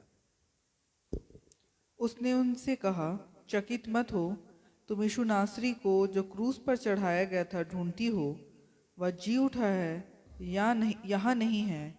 देखो, यही वह स्थान है जहाँ उन्होंने उसे रखा था। हाँ, बहुत से लोग हजारों की संख्या में जाते हैं लोग कब्रिस्तान में, सुबह के समय से जाएंगे, एक दिन पहले से तैयारी हो जाती है। जागे हम, ट्रांसफॉर्म करें विचारों को।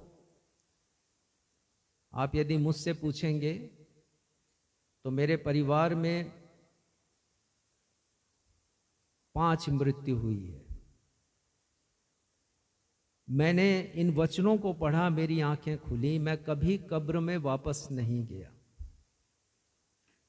मेरी प्रिय मां की, जो इस संसार में मेरे लिए प्रियतम थी, उनकी मृत्यु हुई। मैं उनकी कब्र में दोबारा नहीं गया, कभी नहीं गया।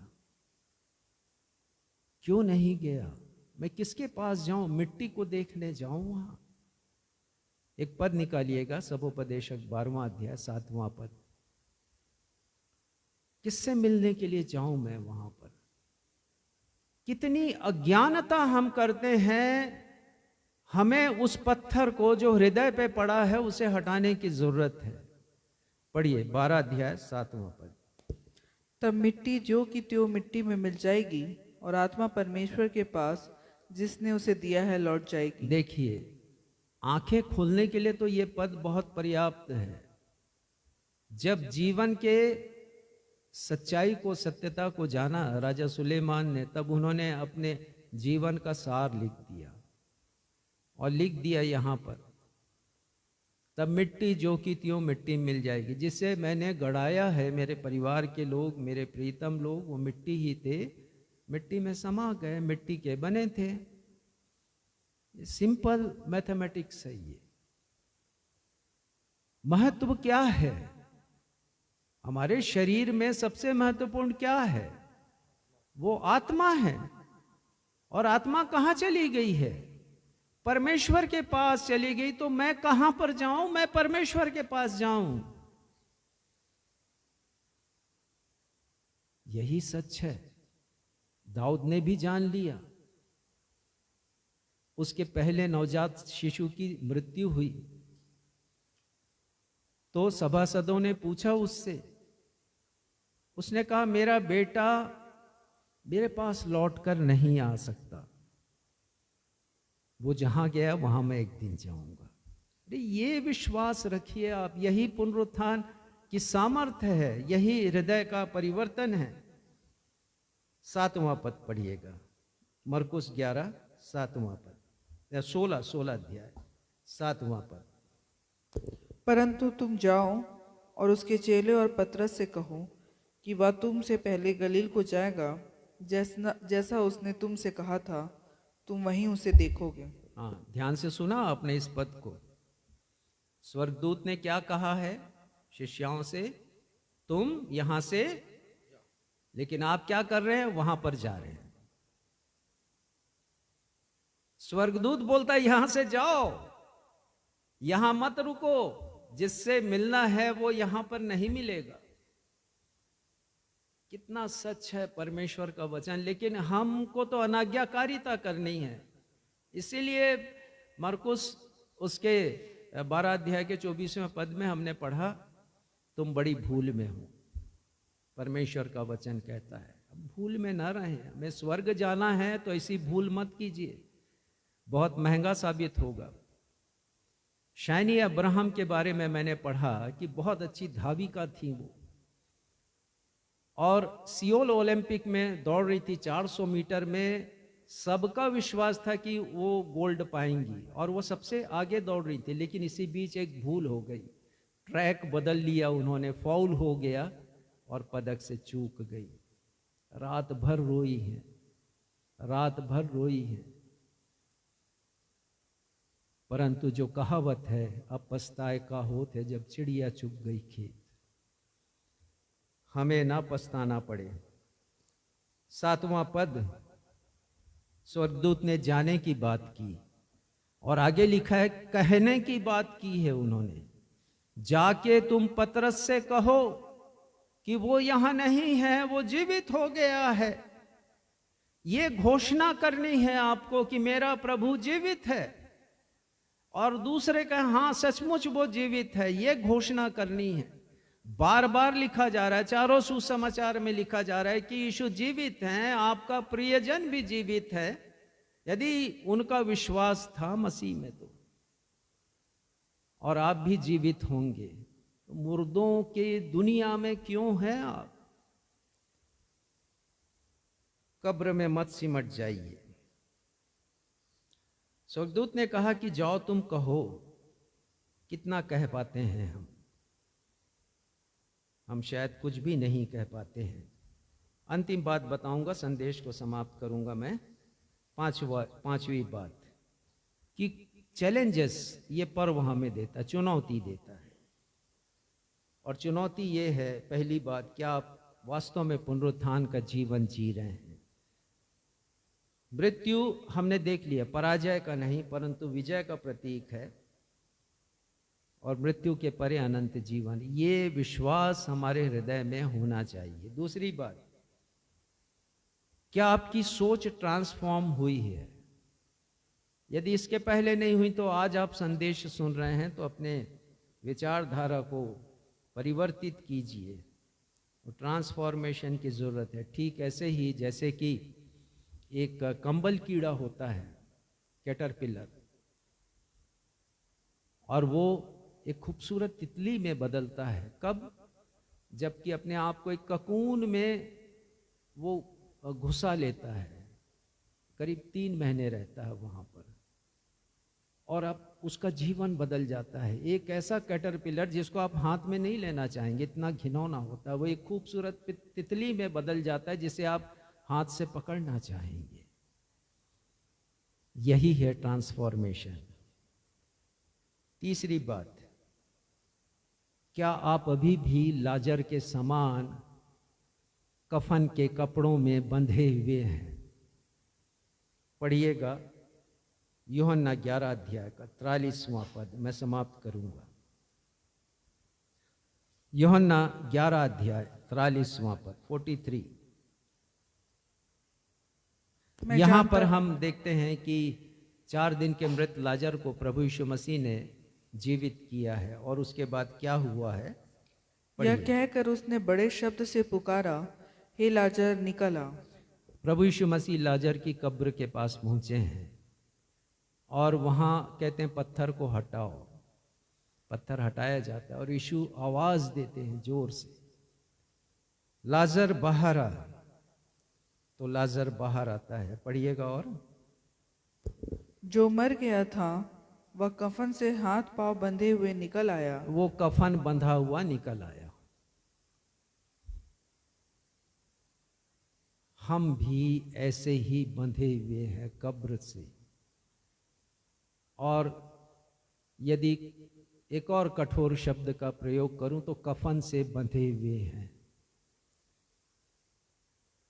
आगे का पद पढ़िएगा। यीशु ने क्या कहा? यीशु ने उनसे कहा, उसे खोल दो और जाने दो। उसे खोल दो। आज उसी कफन को खोलने की जरूरत है ताकि हम आजाद हो जाएं इस प्रकार के विचारों से जिसने हमें बांध के रखा है, कब्र तक सीमित करके रखा है, ग्रेवयार्ड तक सीमित करके रखा है। आजाद हो जाएं। ये कृपा हो जाए परमेश्वर पिता की हम पर। पुनरुत्थान केवल यह नहीं कि प्रभु यीशु मसीह कब्र से बाहर आए, परंतु यह है कि आप कब्र की विचारधारा से बाहर निकले। यही सच्चा पुनरुत्थान है और तब पुनरुत्थान पर्व मनाना सार्थक होगा। आज के इन वचनों के द्वारा परमेश्वर पिता आप सबों को अपनी आशीषों से परिपूर्ण करे तो कितना अच्छा होगा कि हम भी गाएं, जय के गीत को गाएं। बहुत ही ये बढ़िया गीत है, प्राचीन गीत है, बहुत शानदार गीत है। गाओ गाओ जय के गीत गाओ, ताली बजा कर तुम गाओ, यीशु जीवित है और यीशु मुझ में जीवित है। और यही विश्वास आप में भी हो, यीशु आप में जीवित है। और उसके पहले और चौथे पद को हम गाएंगे।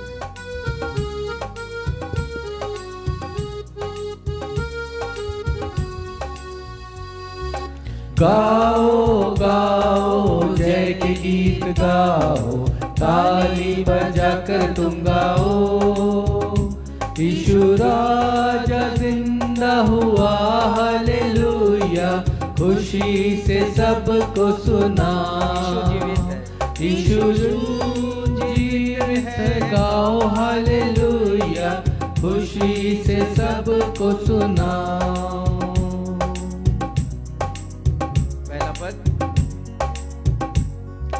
कब्र पर था एक बड़ा पत्थर, देखो कैसे हट गया वो, रोमी राज की मोहर बन न रख सकी कभी ईश्वर के पुत्र को, रोमी राज की मोहर बन न रख सकी कभी ईश्वर के पुत्र को। चौथा पद।